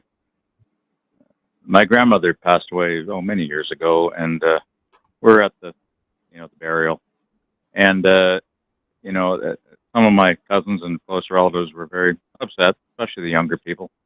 And I found that the minister there, he was a Presbyterian minister. My grandmother was Presbyterian. And I was overwhelmed by the amount of comfort that he was able to give them. And I thought, is this an aspect of religion that is beneficial? And how would we replace it otherwise? I guess is where I'm going with this. Yeah. So, John, do you want to start or do you want me to start? Yeah, well, I mean, I guess I can start. I think that the way that you replace religion in those particular aspects is, through, therapy is great. I mean, if you really are struggling, are struggling with, these kinds of things, therapy can really help you. They can give you a lot of tools. I'm not a therapist, so I guess I'm kind of speaking just from a patient of therapy. They can really help you work through things, and they can help you do it, in my opinion, in a much healthier way than just using religion to cover that. So that's what I would suggest. Recovering from Religion Foundation is actually a really great organization to look to if you're looking for that kind of help. Sure. Yeah, sure. I would say that, like, the issue that I have is, you're talking about, these children were upset that they just lost a loved one. And I get that. Yeah. I've lost some loved ones in my life. And religion did the job of soothing the sting. Religion took away their grief a little bit by telling them, no, she's not gone. She's just somewhere else now. She's happy. She's in a better place. She's whatever. And the issue that I have with that is that, number one, it doesn't actually provide you with a healthy coping mechanism. You are now denying this grief that you were able to feel before. Grief is a horrible emotion. It's very painful. But by not allowing it any space and just turning that off and saying, no, I'm not going to have this grief anymore because I have this other thing. I have this happy feeling. It's like a drug, and it doesn't allow you to properly process the concept of loss, and to live in the real world. Now, what real harm is there in that? It's tough to say, and there's a lot of utilitarian arguments to be made. That's why Socrates was so into that. The whole concept of like lying in mass in order to make people happier, healthier, and more productive. Because even if you're telling them lies, if you're getting them to do good things, it's still inevitably good. I would say it's better to tell people the truth, and better for people to suffer in reality a little bit more in order to more fully live their own lives. What do I mean by that is, like, if I believe in this story that all my problems will be lifted away and I'm going to go to a magical happy place, I'm not going to enjoy the one life I'm sure I have as much as I possibly could. I have talked to Christians who have confessed that if they didn't believe in heaven, they would be much kinder to their families. They would spend more time with their kids. They would work less hours and be more compassionate to people around them. But they know they're going to get to go to this theme park anyway, so it doesn't really matter. This time on earth is but a blink of an eye. For the eternity of bliss they're going to get in heaven. And they're missing out on things that are really good. And so that's kind of my vibe with it. And that's my hang up with it. If this is going to be a thing that you teach children, it is fundamentally no different than teaching them that, their dog didn't get hit by a car. It went to live on a farm somewhere. Well, now they have false hope, and they don't get a chance to really actually process what's going on. And they don't get a chance to grow in their understanding of what their life or other people's lives really mean. And you can take that the slipperiest of slopes to make some really terrible shit out of that. But I think that's the most like realistic issue that I have with it. Okay. I'm finding after listening to it, I'm not sure how you characterize Hitchens, but kind of opened up my intellect a little. Yeah. You're not a fan? I am. I think like any great atheist debater, he was a dick sometimes, but I think most of his stuff was good. I think he was a net positive. I think he was a net positive for the world. Yeah, some of his stuff struck me, and it got me thinking a lot. And I've been on the borderline of this for many years, and my thinking brain is telling me, I'm leaning towards the fact that it was something that was invented to help people justify or explain the conditions of their times, and basically it made me think a lot. So I really haven't got much else to comment on at this point. Right. Well, I hope that you can work through it, and it's going to be hard to go through that process of deconstruction, and it's going to be traumatic and painful to reopen some of those wounds and start processing them in a new way. And that can be pretty fucking scary, but holy crap, dude, it's worth it. And you got us, and you got Recovering from Religion to help. So feel free to call back, and feel free to call them if you have any questions, comments, concerns, or you need some help from here from time to time. All been very helpful, and I appreciate you guys very much. Thank you for taking my call. Thank you, Sean. No problem. Thank you. Yes. Have a good one. Later. All right, you just do in Canada here. In Canada here, enjoying a beer, as we Canadians are often characterized as. I'll be in Canada a couple of times this year. If you want to come hang out with a bunch of atheists and skeptics, go to We Can Reason or BajaCon, and you can kind of see what the vibes are. Where would I find that information about those events? Go to valkailabs.com. That's my website, and I've got a full event schedule there. And We Can Reason is coming up in May, and BajaCon is coming up in August, I believe. Excellent. Okay. Well, thank you very much. They're on either side of the country. Yeah. See you later. All right. You bet. See you, Sean. All right. Awesome. Well, we are making it through these calls today. Still, we are powering through. So next up, we've got Mila. Mila. What up there, Mila? How you doing? Hi. Oh my God. I'm on the show. How's it going, guys? Good. How are you? I'm doing all right. I'm going to take you off speaker because sometimes I've heard there's like a feedback, but Yeah, I'm Thank doing you. good. I'm a little nervous, so sorry if my voice sounds a bit shaky. It's okay. You have Oh, you're nothing to be fine. worried about. John's very calm, and I'm an idiot. So, like, you'll be just fine. Oh, that makes two of us. Awesome. I'm calm and an idiot, so it's a good combo. There you go. So what's going on? one thing What are I you wanted calling to I wanted to kind of explore an idea that I've been kind of noticing a lot in intellectual spaces, which is like this kind of so I hear you. I've heard on the show before you guys talk about God of the gaps, where like there's a and correct me if I'm not describing this correctly, but it's like there's a gap in someone's knowledge, so you fill it with God, right? Yeah, pretty much. Yeah. Okay, We don't know cool. what the Big Bang was, so therefore God did it, or whatever. Right. I feel like sometimes I notice on the other end, and I say this almost like as, I don't know, self-identifying as an intellectual myself.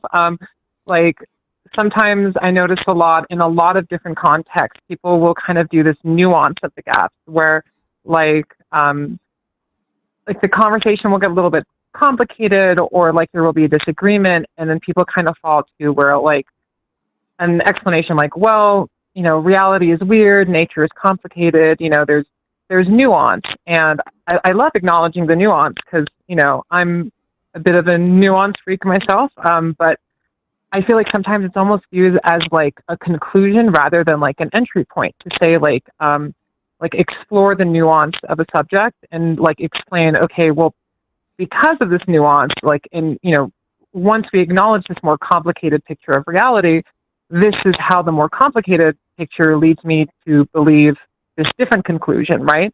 So I think of it more as kind of like an entry point than an exit point.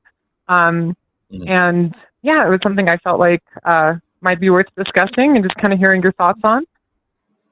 Yeah. I think the thing that like, so one thing that I see persistently in academia is that people, especially as you get up into like doctoral level stuff, like they are so unbelievably specialized in their area. It's not just that they study dinosaurs. They are studying this dinosaur, and not just this one kind of dinosaur, this one kind of dinosaur in this one location, and not just that one in the one location. They're talking about just the histology of that, and not just but this one over here is doing the ecology of the same dinosaur in the same region. Like, and so like you get in this like unbelievably niche situation where like I really want to talk about the evolution of the humans, and it's like, okay, cool, here's a bioanthropologist. Okay, well, what about like human hands? Oh, well, you got to talk to the hand guy. The hand guy is down the hall. He's the one who knows about, you know what I mean? And so like that's when we get into this is you have these people who are so unbelievably highly specialized, and when you read the literature and when you're trying to learn this stuff, it is so ridiculously finite and niche and like very, very, very focused in on one single thing. And so what happens a lot when people talk about nuance, it's kind of like when a science communicator says things like, you know, there's in summary, or like I'm leaving some stuff out here, whatever. When somebody says there's a lot of nuance here, what that usually means is this is a massive conversation that I am not having at this moment, so we can get to the damn point. And sometimes it is also used by people who just don't like what that means is I don't know enough about this, but I know there's something more than it, you know, and that's an honest answer. But like, yeah, I don't think it's fair to characterize it, and I don't think you were, but I don't think it's fair to characterize it as saying like we just use the word nuance as an excuse to not think about it anymore. It's just that there is such unbelievably detailed information in every little thing that it would be unproductive to try to have that nuanced of a conversation unless you're talking about peers in that field.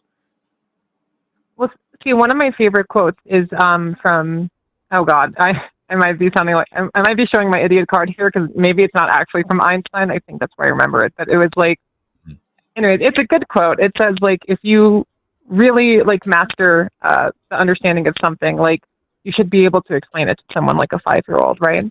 And I almost see like, I see it almost like as a challenge or an opportunity that like when something is like a little more complicated or nuanced, like to kind of seize that opportunity to be like, okay, maybe I can, you know, like simpler explanations, they're easier to spread, right? Like it's why, a more simple narrative around like biological sex or gender is like tends to like catch on really easily, and it's called like common sense, right? Right. But like if you take the more, we live in a world where like we need complicated understandings of things to like build bridges or like design technology that like makes our lives easier. So, we don't have to have the everyday person understand like the nuances of how a smartphone works, but like when it comes to like policy or like, public narratives around certain subjects, right? Like, I think it's I don't know, like I see the value in like taking on that more nuanced, complicated explanation and being like, okay, let's explore why that explanation not only is true, but how do we communicate it in a way that's simple and like accessible to people that maybe wouldn't like understand it intuitively. So I agree. Go ahead. I agree with the concept of like, if you really understand something, you should be able to explain it to a child. However, it's important to point out that like what we're talking about there is like explaining the basic idea to a child. That's something you should be able to do. You should not be able to, because no one would be able to explain the actual, the nuance we're talking about, right? If I'm talking about like evolution to a kid, you know what I mean? If I'm explaining evolution to a kindergartner, I'm going to talk about just like its change over time. Like if you think about like how, cell phones used to be like really big and chunky, and now we got these really cool smartphones like that you get to play with. That's like evolution. It's just like as things continue progressing, they get better and different, or they get different, and sometimes they get better. That's a great explanation of evolution for like that age group, and that gets them to think about it. I am not going to talk about allele frequency and this is what a nucleotide is, and here's what a mutation is, and here's all. I'm not going to talk about different phyla and taxa and all this, and here's how we classify life, and what you see is this is the origin of species. It's just pointless to do that. And so like, could I get there? Sure. If I wanted to have a serious conversation with a 5-year-old about evolution, that's not the way that's going to go.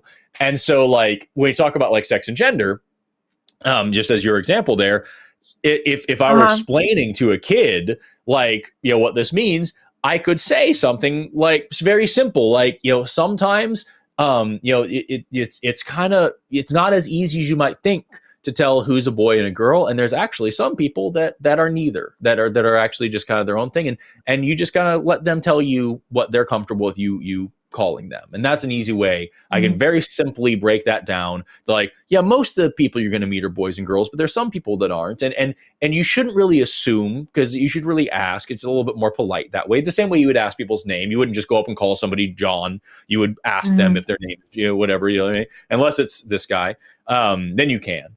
But like, it's just like there's a simple way to explain that isn't getting into, here's the complexities of the multivariate system that is biological sex. Here's what hormones and genes and chromosomes are. Here's what gender is, And so, and you're also correct to say the simple explanation is a lot easier. And that's what we see a lot of the time in like regressive politics and ideologies is like, it's much more complicated to deal with the historical existence of trans and non-binary people, to deal with the anthropological evidence, the ethnographic evidence, to deal with all these different cultures that have had multiple genders, to talk about our own culture for hundreds and hundreds of years, the way that gender roles and ideas have progressed and changed and evolved in our own culture. There's all of this stuff is stuff that takes at least like high school level, maybe even early college level education to really grapple. And most people in this country... Sorry, go ahead. Oh, I didn't mean to interrupt. Sorry. So I mean, say that we took an approach, right? Like with your example of sex and gender, like explaining to a 5-year-old where, because again, like I understand that we can say like, some people are boys, some people are girls, some people are neither. But I'd say the more complex understanding, the one that we're trying to distill into like a simplified version, right? Comes down to like, I mean, it's not just the reality, right, that we face is like sometimes there are people that are boys that understand themselves as girls, right? Or sometimes there's girls that understand themselves as boys and they go from one to the other.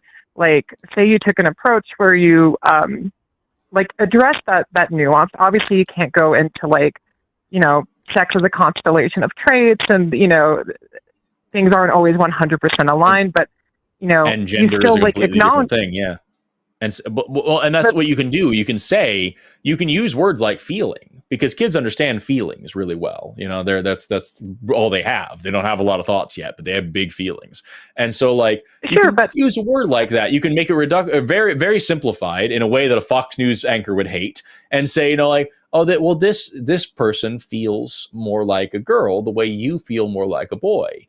And do you feel like a boy sometimes? Maybe you don't. Maybe you might feel a different way. It's really up to you to explore. Today I feel happy, and today I feel sad, and today's whatever. So like if you consistently, you find it for a long time, you feel this way about yourself, then that's true to you, and you can explore that a little more when you get older. Like, that's a totally fine way to talk about that without getting into nuance of, actually, because sex and gender are different things, you can have someone who is a female but is also a boy, because those are different words that mean different things, that have different concepts behind them, and different, you know. And so when we're talking about this, we are talking about gender identity, but it's not actually just a feeling. It's actually a little bit more complex than that. And there's a massive amount of like psychological and sociological discussion to have here. And like, this is what that. Yeah, I would agree that it's so just definitely like more than a feeling.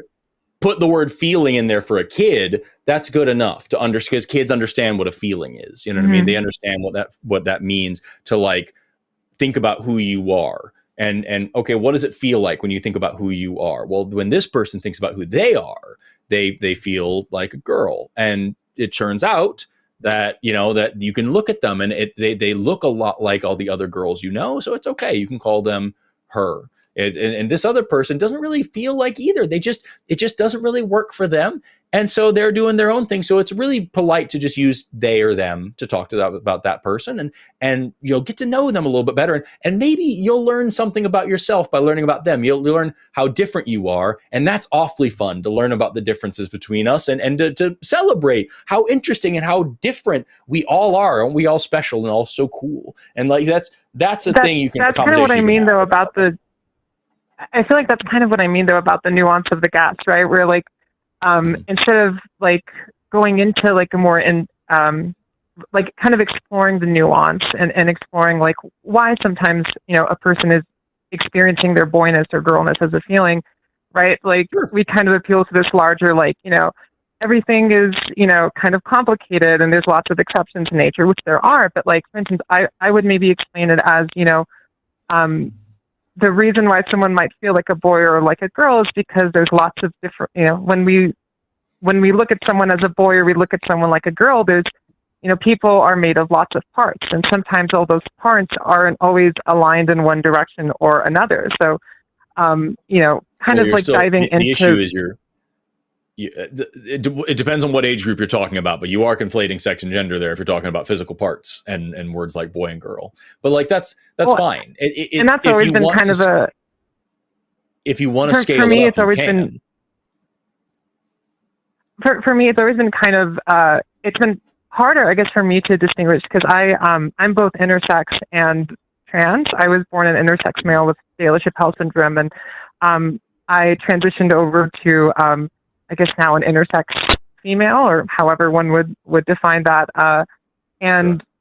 I guess a lot of times I feel like some of the complexity in my own biological condition isn't like terms like gender or feelings kind of over, like, and there's truth to them. Like, I would never deny it that there isn't, but like, I feel like it kind of oversimplifies some of the more complicated understandings of like how sex traits manifest, how sex differentiation manifests in certain aspects of the overall biological system, like neurology. To give a little background, like my background is in what I majored in was genetic engineering and evolutionary neurology, kind of like how the I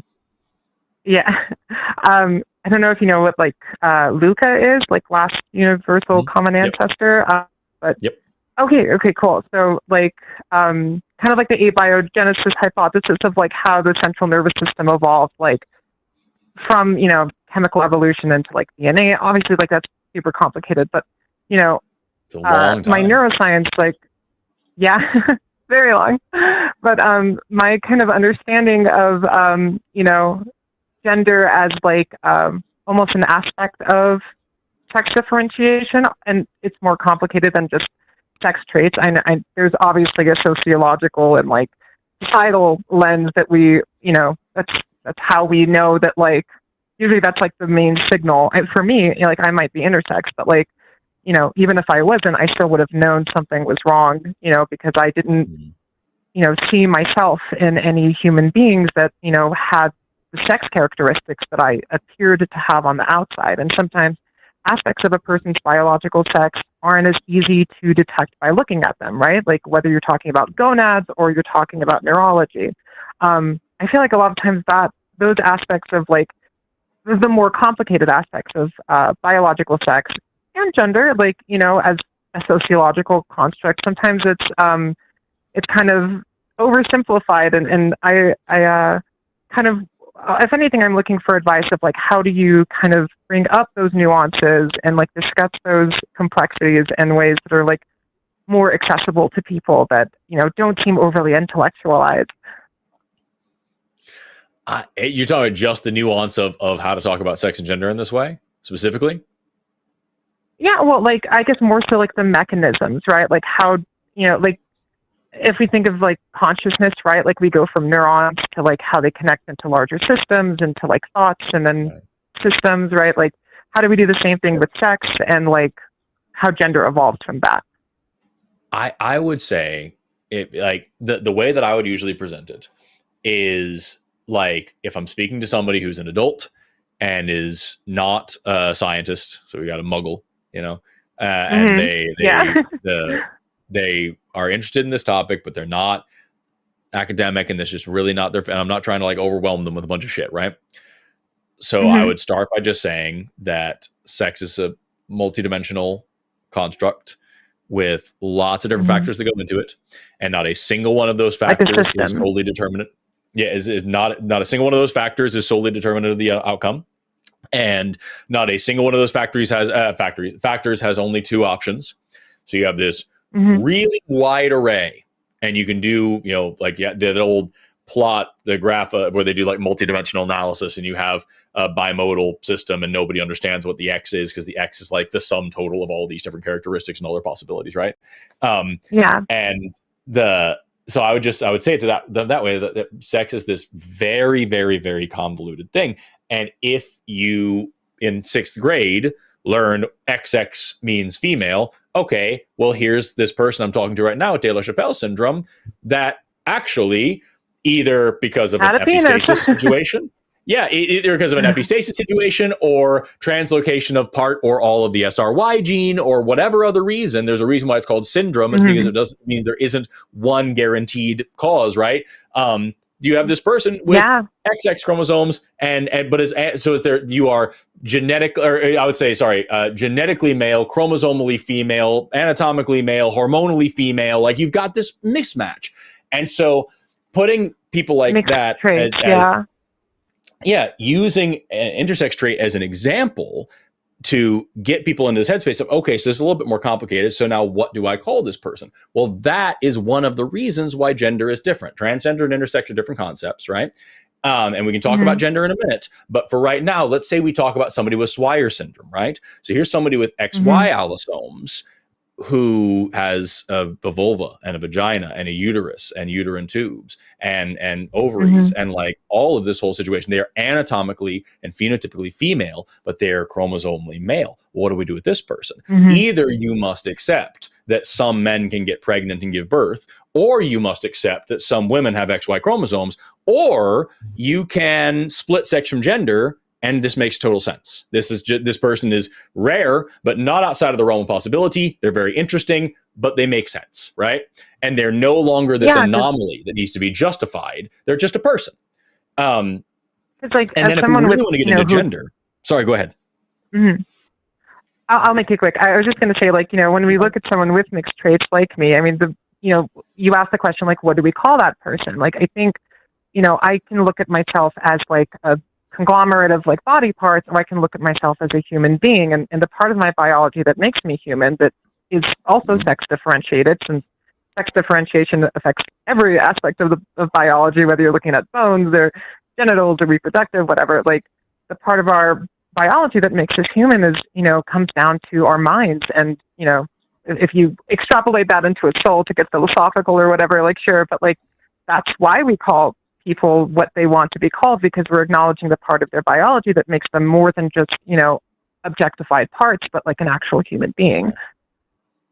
Right. Well, and that's the thing, is that like, if you approach it from this way of like showing the models, you know what I'm saying? Like I can sit here and explain to you the history of gender in Western culture, and like how differently men in the 1600s were expected to paint their faces, to weep, to faint with emotion, to wear high heels, and all these things, like all these things in the 1600s that you certainly would not consider manly today, right? No, and explaining the history of like. Right. And the most masculine thing you could do was put on all sorts of brightly colored makeup and walk around with a handkerchief waving and all, and so like that's I could explain this, or I can just show you the utility of the system, right? It's the same way I can explain evolution, I can break this stuff down, or I can just say, if evolution is true, the world should look like this, and this is what we see in the world, therefore we can see this model works. If sex and gender are different, we should see if sex and gender are non-synonymous and non-binary, we should see a variety of different gender presentations and a variety of different sex presentations, even within the same population, and we do. If sex and gender are non-synonymous and non-binary, we should see a history of different gender presentations that span across time and across cultures, with multiple cultures existing at the same time, with vastly different gender roles or numbers of genders that they accept, while the same sex conditions and sex gradient exists among all of them, and that is indeed what we see. If sex and gender are non-synonymous and non-binary, then we should be able to see the presentation of humans be somewhat spectral, with even what we would traditionally call male and female having a little bit of variety and having a continuum of variation between the two major nodes.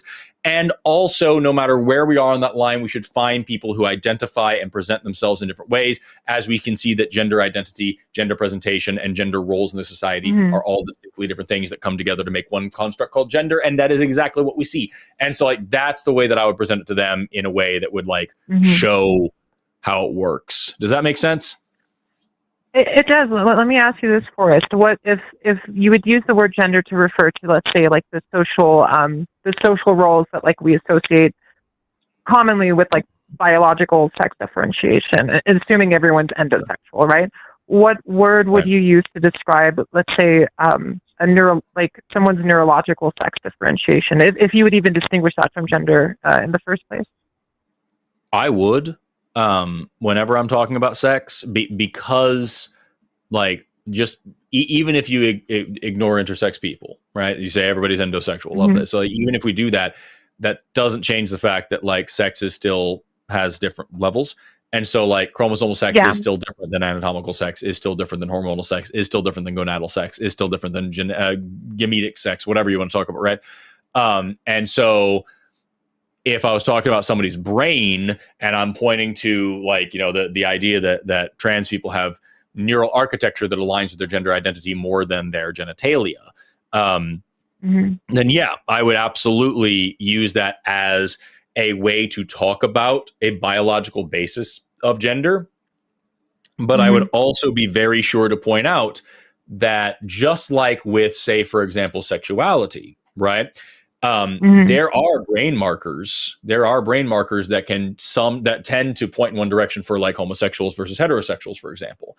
There are brain behaviors that point in this direction as well, because a lot of time when we talk about brain sex and brain gender, saying males and female brains is about as useful as saying male or female hearts or male or female lungs. It just doesn't really work. However, we do see. That's why I would distinguish between like.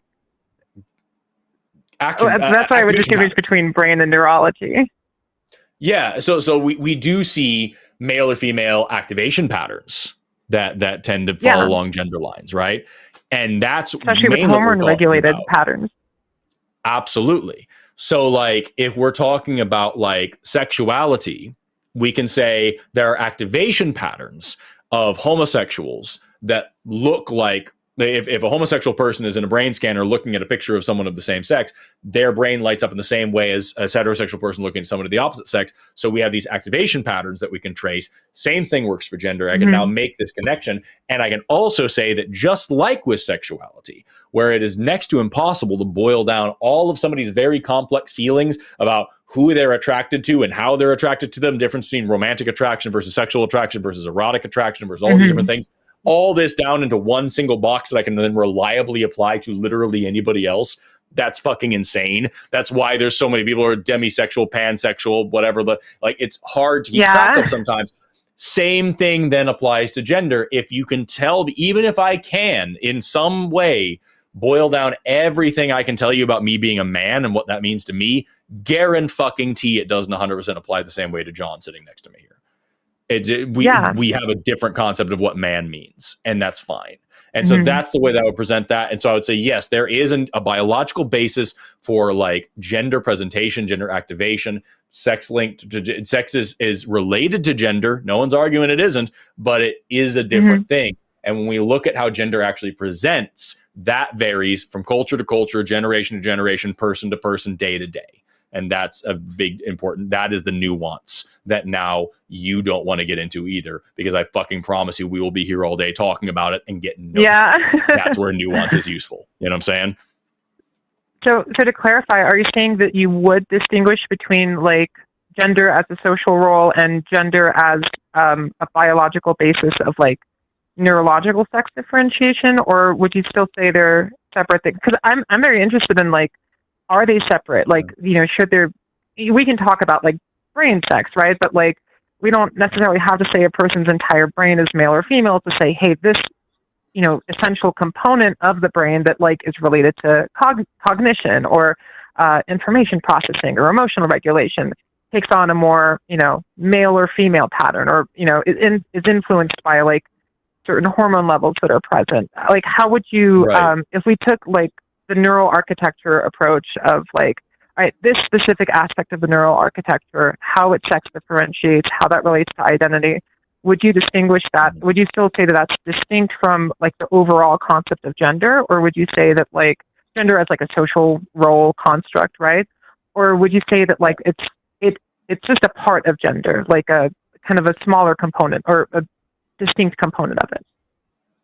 I would say I would distinguish them. At the very worst, I would say it's a, for lack of a better word, a risk factor for gender. I don't know of a better way to phrase that. I'm extremely tired, but like there's, I would point to that and just say that like, there are, male typical or female typical neural architecture, male typical, female typical activation patterns. However, it's important to point out that like internal review of these things, like when we look like the highest level of like review studies, these structures are neither internally consistent nor like reliable, and they're highly variable across populations.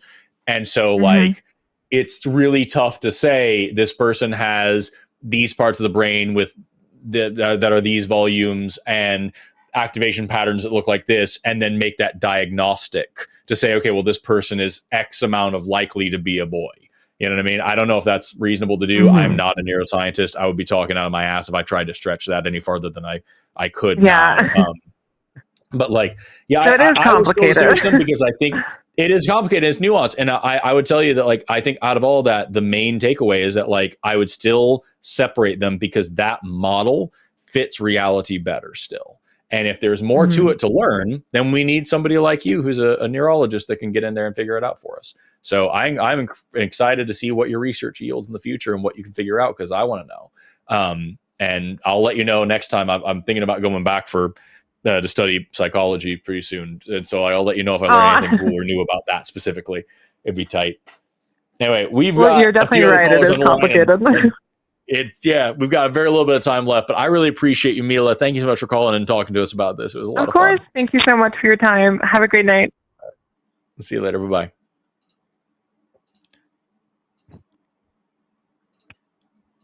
How you doing, John? Oh, I'm doing pretty good. Sorry, I think my camera's frozen. You're moving for me. I'm back. You were frozen for a second.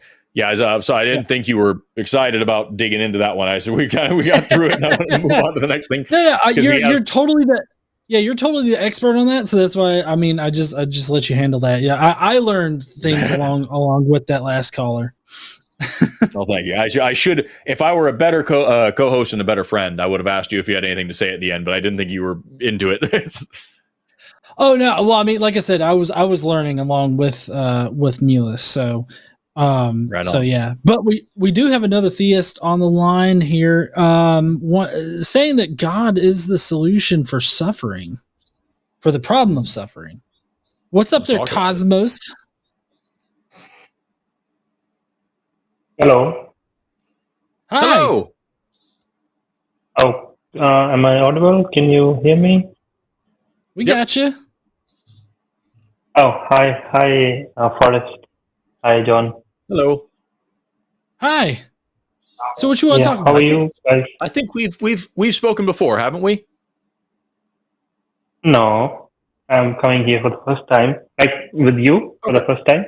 I've talked to, I think, Promise before, but not to you guys. Okay, cool. I could have sworn. Yeah. But that's fine. Are we on speakerphone? Because it's real echoey. Oh, really? Let me put my another microphone. Is it better now? Yes, that's way better. Oh, okay. Thank you. Yep. Yeah, I wanted to talk about the idea of God and the idea of suffering and all that stuff related to that. Yeah, that's what I want to talk about. Sure. Okay. Why don't you start off with whatever you're saying, or whatever you're arguing for, that is. Yeah, so I would like to know from you guys that what will make you believe that God exists? Good evidence. Yeah, I would say the same thing. Good evidence to suggest that we should believe in God as opposed to not. Yeah, and then also I would point out just to make sure we nip this in the bud. Even if I believed that a God would exist, whether or not I worship that God or think that God is a good guy is a totally different question. I agree. But imagine, let's say, God comes in front of you guys, okay, and he says, "Look, here I am." Now, my question is, how far would you go to, accept your own senses that they are not defying you? Are we, man, John, do you want to start? Because I have a whole thing about this. And I was just talking for 20 minutes and I don't want to. Yeah, I know. So as far as just some, so you're talking about, let me make sure I got the scenario correct. Random person appears in front of me. Maybe he poofs like a magician and he's like, "I am God, worship me." And you're asking me what evidence I would need in order to believe that he's actually God and not just some crazy lunatic? Is that what you're asking? No. I'm saying I'm just trying to find out that what evidence is there for God. So in that respect, I am putting down this argument that imagine, because the best argument is that you see someone, right? That is the best argument. For example, if I ask you, are you talking to me? Do you need any evidence for that? No, right? Because we are experiencing it. So the best evidence is that if we can see something, right? So I'm saying that even if that evidence comes, even if God comes, let's say, in front of us, the best evidence, still we cannot, agree that it is a proof, because maybe we are hallucinating. Who knows? That is the issue, is that I could be hallucinating. I could be on drugs. This person could be an alien and has some super advanced technology that But the thing is, if we're talking about God, if we're talking about the God that most people believe in when they say the word God, that dude knows exactly what to do to convince me and to wipe away all of those doubts, and hasn't done so in now 32 years of my life. So I don't know what to tell you. But exactly, this is what I'm pointing out to, that this notion that there should be an evidence for God, like objective evidence for God, is itself flawed. I mean, for example, Not if let's not say if God is all powerful and all knowing. If God is all powerful and all knowing, then God knows exactly what to do to convince me with objective evidence that I require, and he has the power to do it. So if God knows my mind inside and out, God knows exactly how to convince me and get around all of my arguments until the point where I have no excuse. And then I can go about saying that, yes, he is real, and I can continue saying he's an asshole. So wait, hold on, Cosmos. Hold on, Cosmos. Did you literally just say that it's contradictory to require good evidence for your beliefs? Like, I feel like that's what you just said. No, I didn't want to mean that. What I'm saying is that there cannot be an objective evidence for God. So, Forrest, to your question, that if God is all-powerful, all-knowing, then he should convince me. But then all-powerful and all-knowing are itself point of limitation. God cannot be all-powerful. He is all-powerful in a particular sense. He's not all-powerful that he can do anything, right? Because then there will be contradictions. For example, you will say that God is all-powerful. Can he create a stone which he cannot lift? Paradox, right? Mm-hmm. That means the definition is itself flawed. God is all-powerful in a particular sense. He's not all-powerful that he can do anything. Similarly, God is all-knowing in a particular thing. Yeah, here's the thing, man. Mm-hmm. Like the problem with this, the problem with every single Christian or theist or whatever that says, you don't understand, God is actually this way, and you are mischaracterizing God by asking for these other things. There is another believer who believes whatever that mischaracterization is. I promise you, you don't have to search hard for him. I have done dozens, maybe even 100 calls on this show of people who tell me that God is absolutely all-powerful and without limit, and like logic means nothing because God is so incredibly powerful. And there's so like at the end of the day, you can believe whatever you want, and you can try to apply logic to this situation and say, no, actually, God is just this kind of. But how do you know that? How do you know that about this God? How do you know this God exists in the first place? Because if you're going to sit here and put all these logical qualifications and factors in it, you first need to prove that this thing is real. I can sit here and tell you all day long about what the Easter Bunny would have to be like from a logical, biological perspective. But I have to prove the Easter Bunny's real first. We have to care. So, like, why do I care about this? It's just another theist saying another thing about their personal belief. Why do I need to believe this is even real? Yeah, very good question. And in fact, I was coming to that. So let's slowly get into that. So I'm not here to give just another belief that my God is superior than any other God. So believe in my God. I don't want to do that thing. So why I am putting down these clarifications is because generally we think that some people think God is all powerful, all knowing. So God cannot exist. Someone said that God is in this particular form, but that itself is a contradiction. So it cannot exist. What I am doing right now is that. Yeah. I'm so sorry. I just wanted to specify that those types of arguments only work against a triomni God. So like if part of your definition of God is that he is all knowing, but yet it's illogical for him to be all knowing, then like that's only an argument against a triomni God. Are you arguing today for a triomni God? I don't know what is that God actually. Triomni. Well, triomni. Typically, triomni. It's the omnibenevolent, omniscient, and omnipotent. That's all good, all powerful, and all knowing. But John, listen.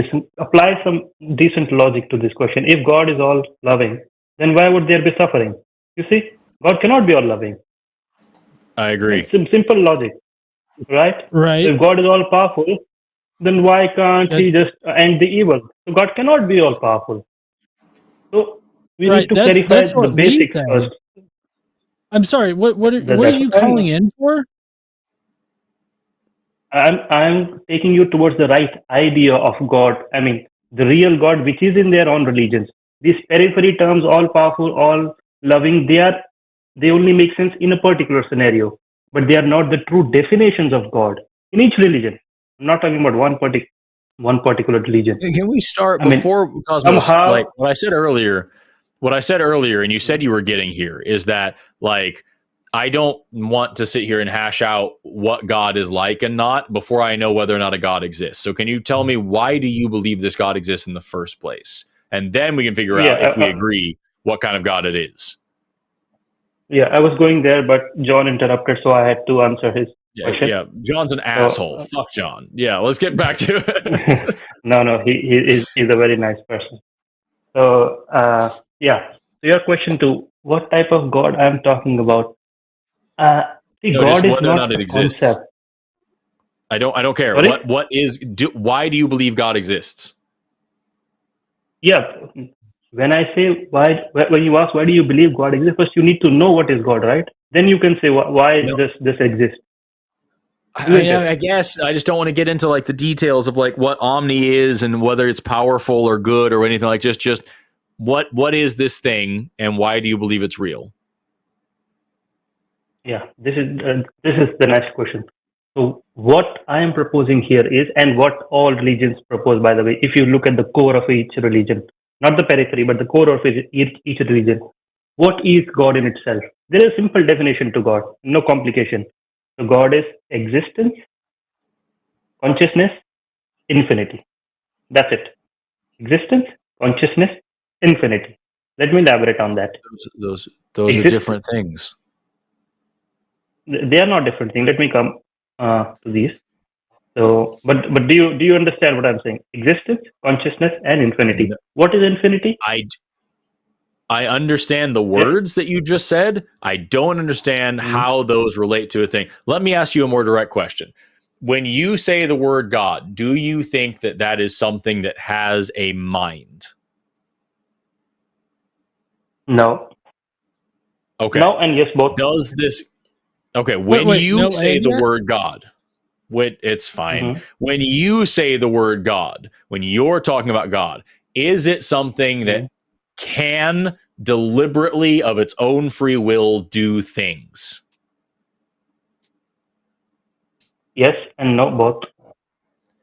Oh, okay. Well, then fucking okay. So then it's everything forever, and it means nothing to me, and there's no reason to believe it's a thing. Let's move on now to why you believe it's real. Yeah, so that's what I was saying, but you again interrupted me. So, well, because what you said made no sense, dude, and it still doesn't. It will make sense, but No, seriously, Cosmos, we're trying to get a grasp on what you're even fucking talking about with God here, and what we've come away with is that it's this very illogical definition of God. Both has a mind and can make decisions, and he cannot have a mind and make decisions. Like, you literally cannot have your cake and eat it too. Okay, like you pick one or the other. That's as dichotomous as you can get. Either God has a mind and he can make decisions, or he doesn't and he can't. Which one fucking is it? Okay, let me answer this. Okay, with an analogy. So when I say yes or no, now let me explain why I said that. Okay, before you guys built up the conclusion. Let me answer this. Imagine, let's say, you go inside a dark room and you mistake a rope for a snake, right? Now, if I ask you, where did this snake come from? Isn't the ability to project the rope as a snake inherently lies in the rope itself? But did rope create a snake? No. But didn't the ability to project itself as a snake lie inherently in the rope? So in one sense, it is the creator of the snake, but in another sense, it is not. You see what I'm saying? So when we say I am legitimately trying to hear you out here. I'm really not being like dismissive. I really am trying to think about what you're saying, and it does not make any sense, because at the end of the day, a rope is a rope, and if you mistaked it for a snake, the rope didn't do anything. The rope didn't convince you. Correct. You made a mistake. Right. And so, like, if you're trying to relate that back to God having a mind, you're trying to relate that back to what John asked was, how is it possible for God to have a mind and not have a mind at the same time? And you're saying, well, you can make mistakes. I don't understand the connection there. How is my ability to make a mistake an explanation for God having two illogically incompatible characteristics at the same time. You hit the very nice point. So why they are appearing illogical? Because you are mixing two stands. So God has a mind from our perspective, but inherently He does not have a mind. For example, we saw a snake in the rope from our perspective. Then that is the answer. The rope. If you ask me, is there a rope or a snake in the room? The correct answer is there's a rope. My misperception may be snake, but the actual answer is rope. And so when I asked you, when you use the word God, the thing you are talking about, whatever it is, does it have a mind? The answer is no. We can misperceive it as having a mind. We can misinterpret it. We can make a mistake, but the actual answer is just no.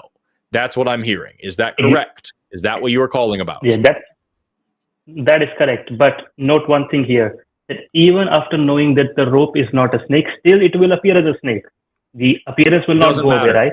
For example, it doesn't matter. Yes, it doesn't matter.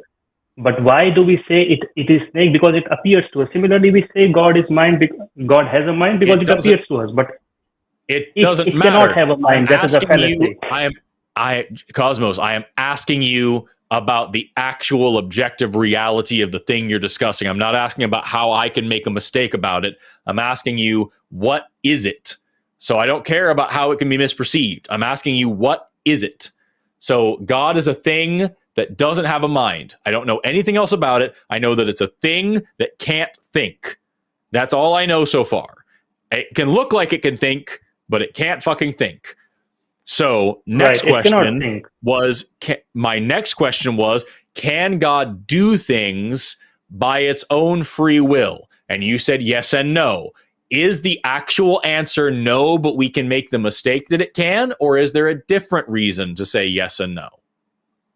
No, exactly like that. From our perspective, it looks that there is doing. So God, but in actuality, there is no doing.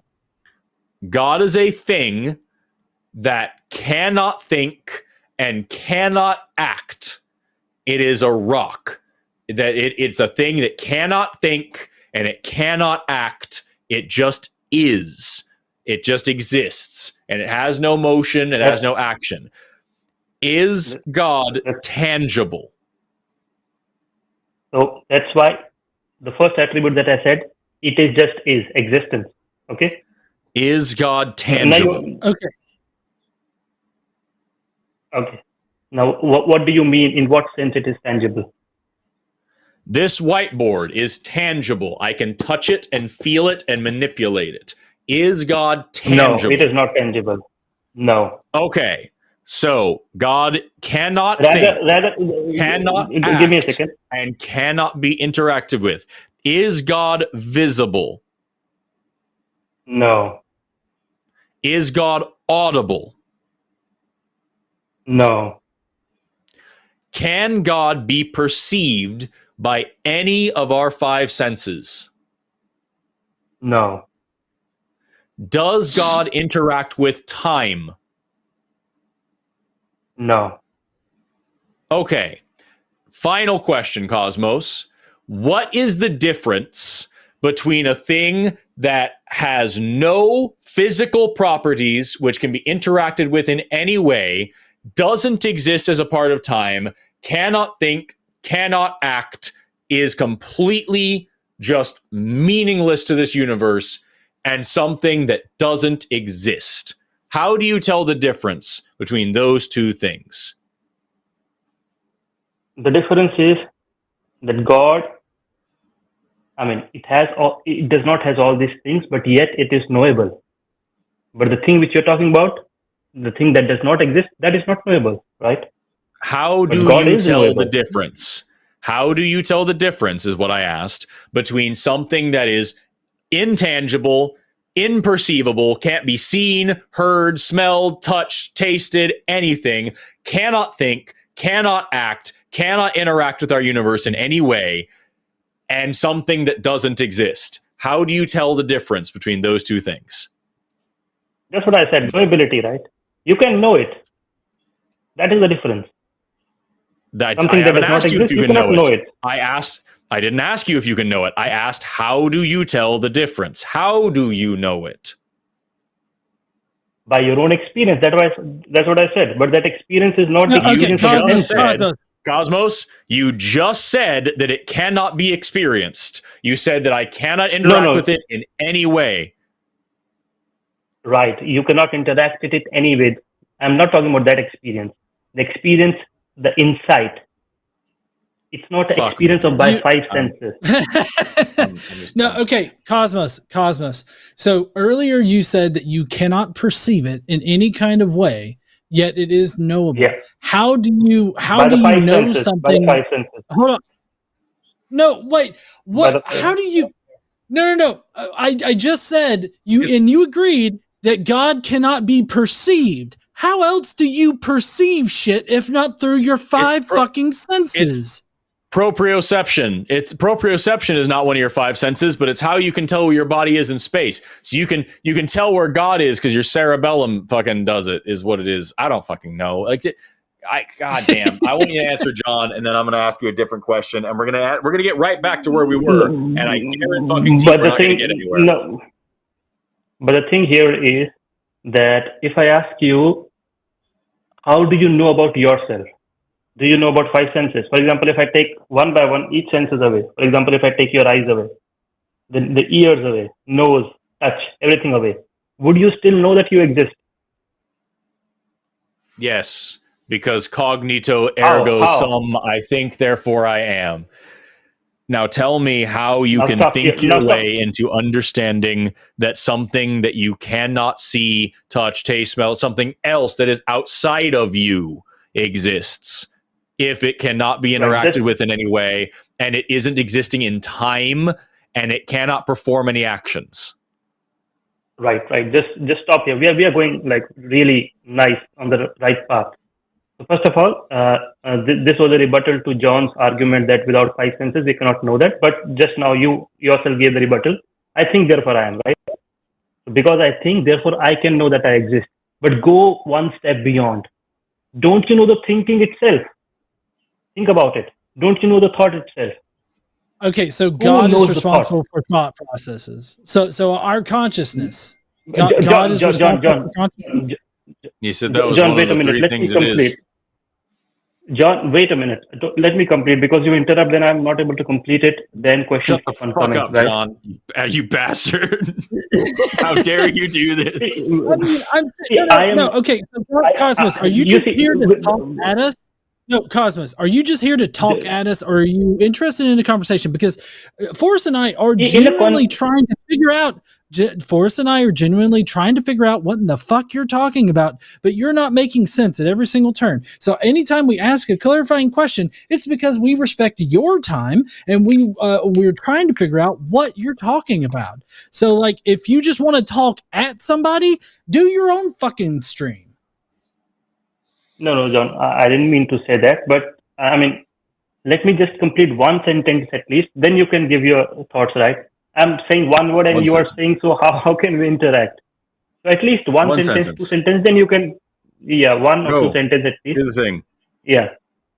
Yeah, so I gave the definition in the very beginning: existence, consciousness, infinite. Existence and consciousness, you only came up to that, right? When I say that, how do you know that thought exists? This is because of consciousness. How do you know consciousness exists? Consciousness is self-evident. You cannot, if you put another consciousness, then it will become infinite regress. You see?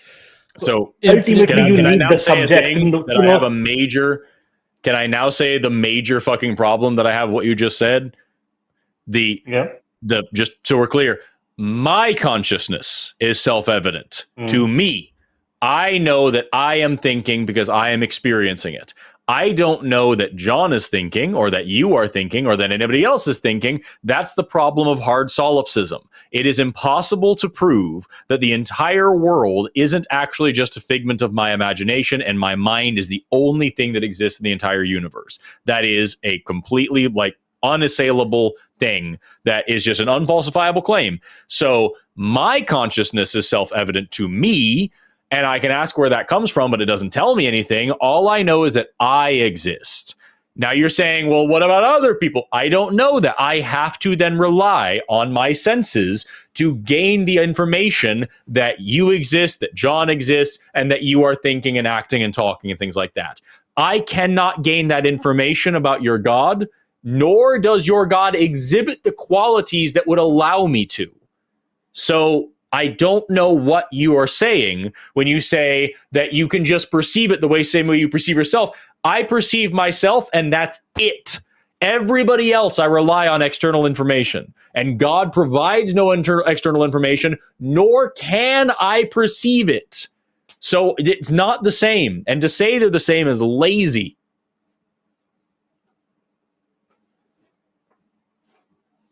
Okay. You are the right student, actually. And you are asking the right questions.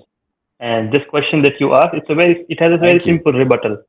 When you say my consciousness, what is my in your consciousness? Tell me. The one that's occurring in my brain. But brain is objective, right? I can see it. I can see it under a microscope. Can I see your consciousness?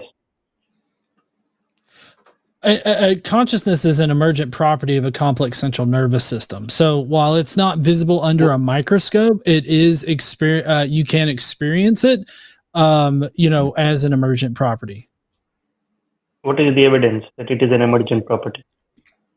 The fact that we can change brains and change consciousness. Cosmos, can you see the tide? Can you see the tide under a microscope? The tide, as in the water tides, or what? Yeah, the ocean. The ocean rises and falls twice a day. Can you see that with a microscope? I mean, I can just see it by standing there. Why do I need a microscope for that? Can you go capture some tide? Can you tell me what is the fundamental essence of the tide? What is tide made of? Tide is made of waters, right? No, water is water. Water is just a thing. What is the tide? I mean, you're saying the rising of the water and the going down of the water is known as tide. So the tide is an emergent property. Water, the shape of water molecules having one hydrogen and two oxygen makes them polar, which means they stick together, which means they're going to behave in a totally different way than a nonpolar molecule. That's an emergent property of the shape of the water molecule itself. Then you have a huge amount of those water molecules. Then you have differential pressures and temperatures on Earth, which is going to cause waving. You have the Earth spinning as well, kind of has some bulging going on. And you also have the gravity of the moon, which pulls the water here and in a reflexive way on the other side of the Earth as well. So you have this football-shaped bulging of water that spins around the Earth, and that causes the tide. So the tide is an emergent property of the shape of water molecules, the polarity of water molecules, the sheer number of water molecules in the ocean, the differential pressures and temperatures and winds and all these things, and also the gravity of the moon as opposed to the gravity of the Earth, and the rotation of the Earth and the orbit of the moon. All of those different pieces all come together to form the tide. And if you changed any one of those pieces, you would change the tide. And similarly, the consciousness that you're talking about is an emergent property of brains. If you change the brain, you change consciousness. That is the evidence for it, exactly as it is with the tide. So no, I don't believe you when you say there's something external to my brain that is a function of my consciousness, because I have demonstrable evidence that that isn't the case for anybody, me especially. It's just, no, that doesn't make any sense to me. Consciousness comes from brains. Okay. Do you have an example of any consciousness that exists outside of a brain? Let me provide a rebuttal for your argument that you just gave about the tides, and you will know what I'm saying. Okay. So you say the last thing, man. We got one other caller left, and we've gotten nowhere in 28 minutes. So please let us know this last thing. Okay, if you really think that we got nowhere, then there is no point talking in, because I thought we are getting into something. And when you say that tides are emergent properties, the argument is flawed, because why? Shapes, if you say are inherent in water molecules, Why would you say that? There is no evidence as a, for example, if you wear some kind of glasses, let's say, right, special glasses, and then you don't see. What did you say? What did you say was I'm saying the if you say different? What that, did I say about water molecules? I'm saying that if you propose that shapes, color, all these things are outside, like in the water molecules, then there is no evidence for such. There is no evidence for that as such. Why? I said the shape of water molecules is a part of the thing. The shape of the molecule itself plays into its polarity. Right. So you are saying that the water molecule has a particular shape, right? Yes. That's a flawed argument, because if you say it has a particular shape, what? How? Like the shapes of molecules are very important. But actually, listen to me before laughing, at least. I mean, why are you so? I mean, what is the difference? Okay, do you have evidence that a water molecule is anything other than a bent shape? This is mainstream science. What are you talking about, guys? Listen what I'm saying. How is it? So how is it flawed to say that water molecules have a particular shape that plays into their polarity? That's what I'm saying. Listen to me first. The shapes, colors, all these things are dependent on the instrument through which you observe. Right? No, it is not. You say no, it is not. Like color. No, shape. So like a square. So like I've got a ball here that's a sphere. I'm viewing this. I'm just viewing it. It doesn't matter if I view it through water. It doesn't matter if I view it up in the air. It's still a sphere. Like I don't know what the fuck you're talking about. And especially if we're talking about molecules, Vesper theory. Vesper theory explains molecular geometry quite fucking well. So no, it is not the instrument that I'm looking through. It is literally just like math and understanding how electron pair repulsion works. If you let's say if there is some football in front of you, it is looking like a sphere. You can wear some particular glasses which will make it look maybe a little bit bulged, right? Maybe something like square, something like that. Does that mean the football changed its shape? Oh my fucking God. We're right back where we were with the rope and the snake. We're right back where we were with the rope and the snake. Cosmos, it doesn't matter if you make a mistake. It matters what the objective reality is. Yes, I can put on some weird goggles and make water look wrong, but Vesper theory is still a thing, and it still explains molecular geometry, and not to mention the fact that literally, like, not only does the math play out, the physics plays out, and you can demonstrate that water is polar. So, like, you can make a mistake is not a good argument for saying that things actually have lots of different properties that are contradictory to each other. It didn't work with God. It doesn't work now. Cosmos, we have gotten nowhere in 30 minutes, and we still have another caller on the line. John, unless you have something else, I'm good to move on. No, we're not getting anywhere with this call. Wait a second, let me just we can cut the call. Let me just reply to John's question about the goggles, and you can also Google it. I'll leave it up to John if he wants to. Yeah, Cosmos, you want to say like one sentence or one thing, but then you go on for 5 minutes. So I think that this needs to be paused until the next time you can call in. Okay? Yeah. Okay, but just one thing, I would suggest to look up two eminent ideas in science. One is scientific realism and one is anti-scientific realism. Just read about them, I would say. And you will know what I'm talking about. I'm sure that will completely fundamentally change the nature of chemistry and gravity, and it'll be great. Thank you, Cosmos. I don't think we're getting any further. This is, by the way, mainstream science. This is not some... Bye-bye. Yeah. Bye, Cosmos. Sorry, I thought No. Did I drop him? I did. I just hung up because it was just... At the end, like you have to look up this concept, and it's like, okay, does that change the basics of chemistry, the basics of physics, the basics of any? No, like, what are we doing? We have one call left, and we have 10 minutes, and I just wanted to get to him because this person's waiting for a little bit. Yeah, they have. So let's go ahead and talk to Sudhir.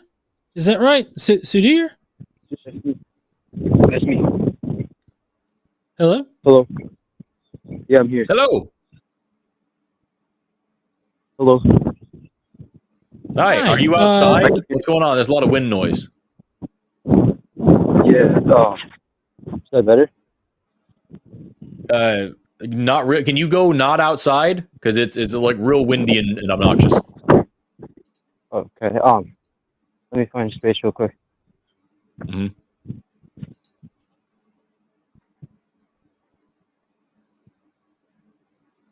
Yeah. Is that better? Yes. Yeah. Okay. What's going on? Yeah. So, my claim was that atheism is just as much of a belief as theism is. Okay. Okay. Can I ask you it's going to sound like this is a silly question, but I promise it isn't. What do you mean by atheism? Faith in God. You said atheism is... God? No. Theism is faith in God. Right. What do you mean by atheism?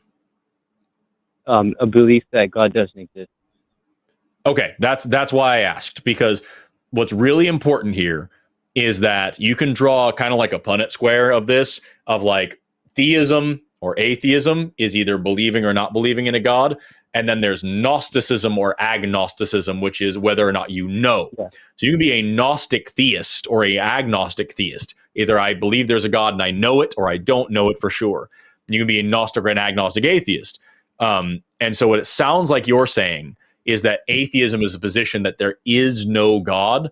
And that is a position that some people hold. That is not what we're arguing for. We are arguing for agnostic atheism, which is the idea that we don't believe in such a thing as a God. We do not have any faith in it. We are not claiming for sure that we know that there is no such thing as a God. We're saying unless we have a good reason to believe in a God, we don't. So like, if I tell you right now that if I've got an elephant in my closet, you can say, yes, there is, no, there isn't, or I don't believe you. Yes, there is, or no, there isn't. Both of those require faith. Both of those require evidence, right? But for you just to say, I don't believe you, you're not saying for sure there is no elephant in my closet. You're saying until I give you a good reason to believe, you're going to go on with your life as if that isn't true, right? That's where we are with God. Until we have a good reason to believe there is such a thing as a God, we're just going to continue on as if there isn't and not believe the proposition. And so that's not a faith-based or a belief-based position. It is the opposite of that. Yeah, I understand this, but it could go my way too. I could say I'm an agnostic theist. Just because you add agnostic in there doesn't mean like it. I personally don't think it means. Hold on. So here, you throwing agnostic in there does mean a lot, because it means that you don't know whether or not God exists. You just believe in a God. So it kind of clarifies what you know versus what you believe. It's also important to point out that if you are a theist of any stripe, if you are a theist at all, you are still making a positive claim that you are believing in a God, whether or not you know it or not. You are still espousing that something does exist. And so that is still an evidence or a faith-based claim that you would need some evidence for. Whereas what we're saying over here is that we're not saying it doesn't exist. We're saying I just don't have a good reason to think that's true. So for the same reason that I don't believe in the Easter Bunny or the Tooth Fairy, I'm just not going to acknowledge this thing as a concept until I have a reason to think that it's real. So calling atheism a belief in that way is like calling off a channel on a TV. You know what I mean? The TV is off. It's not on a channel. It's off. And so our beliefs are that's not there. Because the TV's either on and off. And you're giving me the premise that it's off. I don't think that's a valid example. What I'm saying is that agnostic, I can say I'm an agnostic theist. If I say that, then your position as agnostic atheist is just as agnostic as mine. So why don't you just accept agnostic? Both of these claims have the same amount of agnosticism and faith in them. I believe both Forrest and I do classify ourselves as agnostic atheists. We don't know if a God exists or not. We just don't believe in one. Like, what would you call that position if not agnostic atheist? So but you default to. So agnostic atheist means you don't know necessarily, but you'll assume that it's false. Is that right? Yes. I'm okay with that definition, but because that is what we would call the null hypothesis. It is the exact same position that you take on literally everything else. So if someone comes up to you and says, my dad owns the Ferrari company, it's some big crazy claim like that, you're going to assume they're lying until they give you a reason to demonstrate that they're telling the truth. You're not calling them out. You don't have evidence that that's not true. You're just not going to believe it until they give you a reason to believe it. If they come up to you and say they had McDonald's last night, that's not really a big claim. It doesn't really matter. But a really big claim, like the moon is a spaceship guided by gophers, like that's a big claim. You should just assume I'm lying until I come up with a reason. And that's where it was God. God is a massive claim. And until you give me a reason to believe it, I just don't. It is the default position. It's not like I'm making a faith-based leap here. Yeah, let me cover a few things that you said right there. First of all, you said it's a massive claim. Like, you can't really differentiate massive claims from claims unless you're talking about some subjective idea. So let's not call it massive claim necessarily. It's just a claim. And secondly, the idea of null hypothesis is a statistical term. It doesn't really apply to proofs as we say, And I would argue, in fact, that the null hypothesis. I would argue, in fact, that the null hypothesis is agnosticism, is not atheism, because you would defer to the fact that you don't know.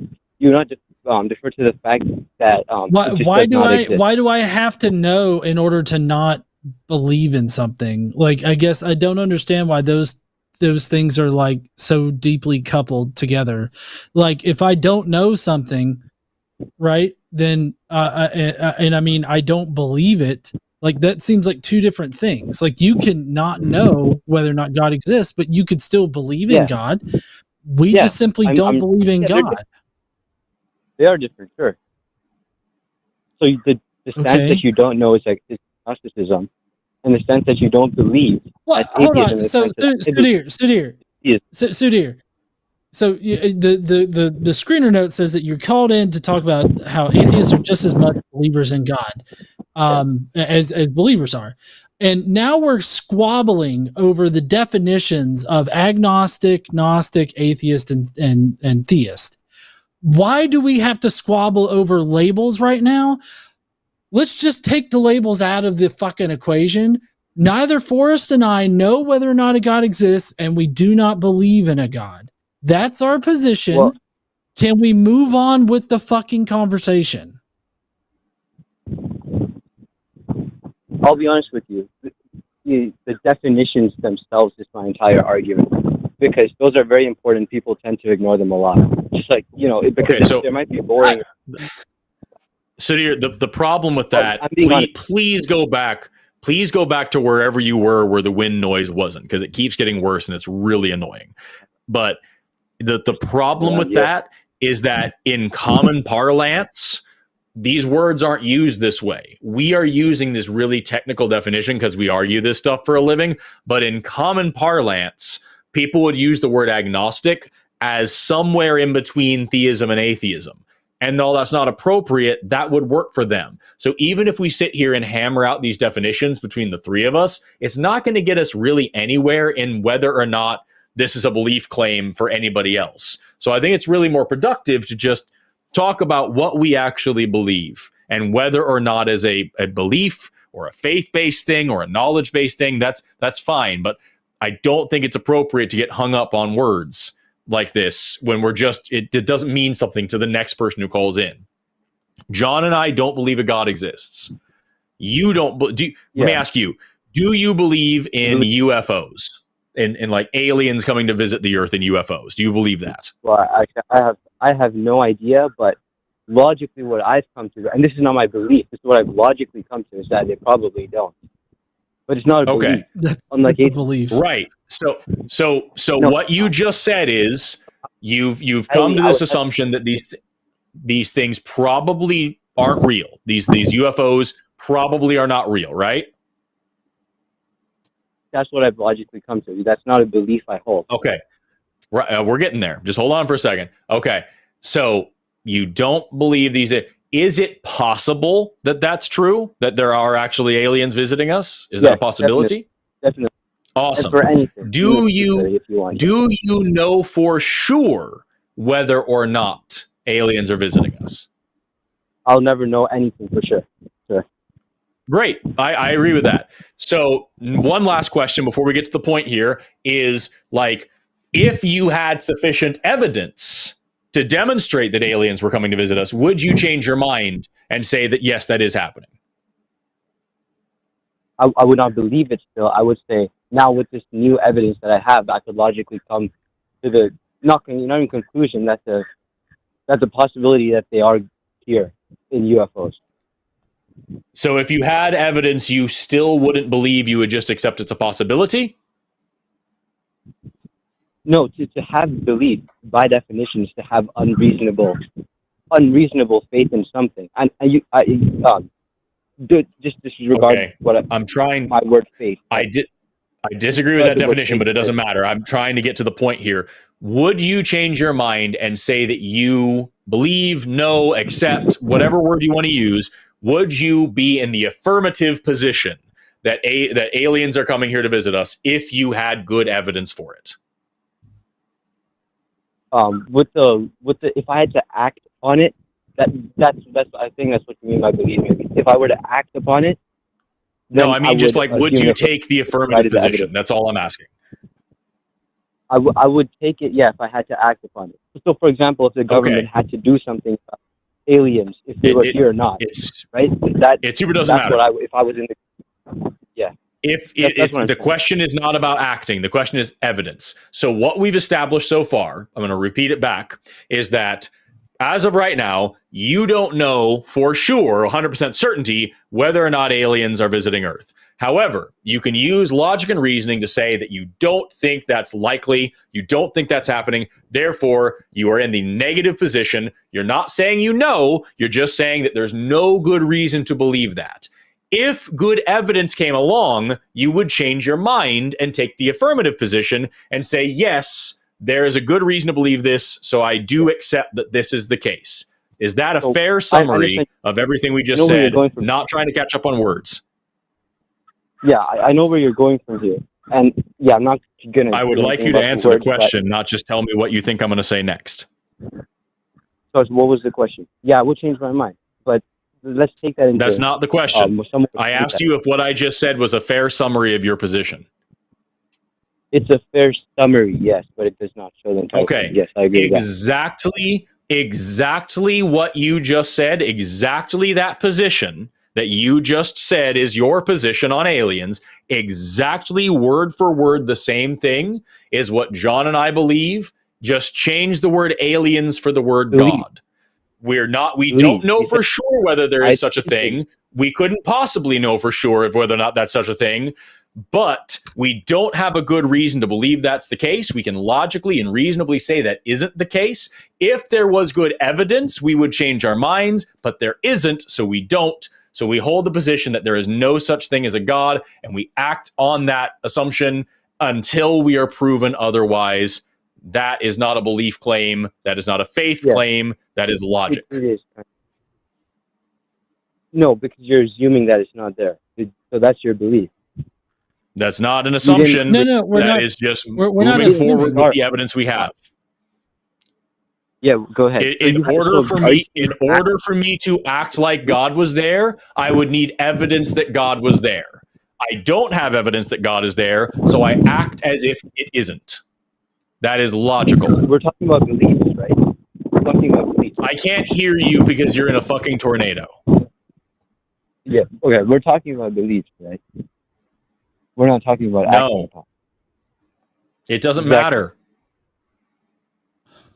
It kind of does, because that's the definition of atheism. Sudhir, listen. I know what you're trying to do. You're trying to put us into a corner where we're making some kind of positive belief that we are then going to have to support.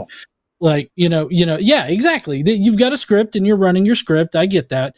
No, and so you're trying to paint us. No, hold on. You're trying to paint us into a corner where we're going to have to like justify something other than we just simply don't believe. Right? We just don't believe in your particular God, and for whatever reason, that's uncomfortable for you. Now, we're not going to allow you to shift the burden of proof like this because we're not making a positive claim that we definitely believe like God absolutely does not exist.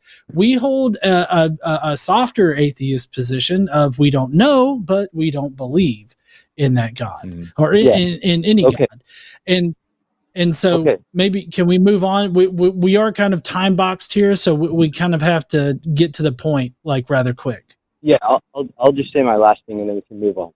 If you don't want to have a belief, you want to take a neutral stance, then you should be agnostic, purely agnostic. I'm really not going to have this conversation with you, Sadir. We've already discussed this, and you're just being a dick right now by telling us how we should label ourselves when we've tried several times to just move past the whole label thing. But the label thing is the only thing that you have. Also, what's frustrating, Sadir, is that the first part of this call was hammering out the details of that, the fact that theism and Gnosticism are different concepts, and so they can overlap in different ways. And when you were so hung up on it, I said to you that the problem with this conversation is that someone else is going to call agnosticism this pure intermediary between theism and atheism, and pretend that atheism is hard. I said that to you. And in order to try to get you off of this thing of like digging into definitions so hard, and now you're doing the exact thing that I was warning against us doing. You're saying, well, you guys should be agnostics, not atheists, when that is literally what we have been trying to defend and define for you this whole time. And it sounds to me, Sadir, like you are more interested in winning an argument than actually having a conversation, because you are now contradicting one of the last things you said. You are going against the beginning of the conversation, against the things that you said at the beginning, in order to still just try to tell us that we're wrong no matter what. And I don't understand why that's okay for you to do. I don't get why you're cool with that. Do you want to bring him back on? What do you want to do? I'll let him say his final piece, but then we need to move back on. We need to move on. Yeah, that sounds about right. Sadir, does anything I just said make sense to you? Yeah, are you the same person? Is this a different person? Same two people. The beep was us muting your microphone because we could not hear anything. It was just wind noise and you talking over us. I'll go in this corner. This must be better. So what you just heard, did you hear what I just said a second ago? Yeah, I mean, you didn't give me a chance to speak at all. But yeah, we can move on. I mean, most people don't want to have arguments on. Are you saying we didn't give you a chance to speak? No, you yourself said you muted me, right? So you didn't give me. Well, we had to mute your microphone because there's so much wind noise. It's obnoxious. Sadir, at the beginning of this call, you agreed with us that there's a difference between theism and Gnosticism, and we separated those terms out. And then I warned you that some other people are going to conflate those terms and it's going to be unproductive. So we need to actually just talk about the logic. And now you just did the thing that I said was going to happen and said that we need to be agnostics, not atheists, which is conflating those terms and missing the point. So do you understand that's where we're coming from at all? Yeah, no. And what I understand what you did is you just called out. And I've been only talking logic so far, and so have you guys. But it's like calling out, let's not talk about this logic, let's talk about another logic, because you guys are better at that logic. I'm just trying to get off of this hang up of trying to define something to death. It really doesn't do us any good. Sadir, we don't believe in your God. We're defining the topic. We've been productive unless you think we haven't. Sadir, we don't believe in your God for the exact same reason and in the exact same way that you don't believe in all of the other possible gods throughout time, space, history, and also aliens, and also Bigfoot, and also the Loch Ness Monster, and also fairies, and leprechauns, and unicorns. We're not saying that we don't think those things could possibly exist. We're not claiming to know anything. We're saying that until we have a good reason to believe, we don't. That's the way that you handle every single claim in your life if you're an intelligent thinking person. And that's the way we handle God as well. Yeah, I told you I handle things differently. You handle okay. So if I tell you that Bigfoot exists, do you automatically believe me? You use the word believe. If I tell you that Bigfoot exists, do you automatically? I'm sorry. If I tell you that Bigfoot is real and he's living in my guest bedroom, do you assume I am telling the truth? I won't assume anything, but then listen. From what I've seen, from how many bedrooms I have seen personally, what I would come to logically is that he's not there. But that's still, okay. But that you could label that my belief. What you just described is our atheism. If you tell us a God exists, logically, that doesn't make any sense to us. It doesn't mean it's not true. I could bring you to my house and show you Bigfoot, and it would prove you wrong. But until we get that proof, that demonstration, we don't believe in the God. That is exactly what we are doing. Yeah, I agree. And let's move on from this. But at the end of the day, it's still a belief. That's just my point. Let's move on. Oh my God! No, I'm sorry. We've got to move on from this bullshit conversation. So thank you so much, there, Sadir, for calling in. And feel free to call back another time I'm on, but we're already running overtime on the show. Yep. And I really don't. I don't have. I know. I don't have the patience for continuously going around in circles about labels, and just to have some asshole be like, "No, you should really be an agnostic." It pisses me off. It sucks. Anyways, today was an interesting set of calls, but we do have the Sunday After Dark that's coming up here in just a little bit. So if you didn't get to call in for Forrest and I, you can call in with Seth and Eric here in just a little bit. So definitely queue up those those calls whenever they get on. I'm looking to see. No, okay, yeah. Thank you so much for being you, and thanks so much to all of our call screeners, and thank you so much to our mods, and thank you so much to our producer, and thank you so much to Faye Halo, and thank you so much to the viewers, and thank you so much to the callers and everybody else involved. John, what were you saying? Oh, I was going to start thanking everybody. Thank you, everybody. Thanks to all the mods and everything like that. I'm sorry. That's all I was going to do.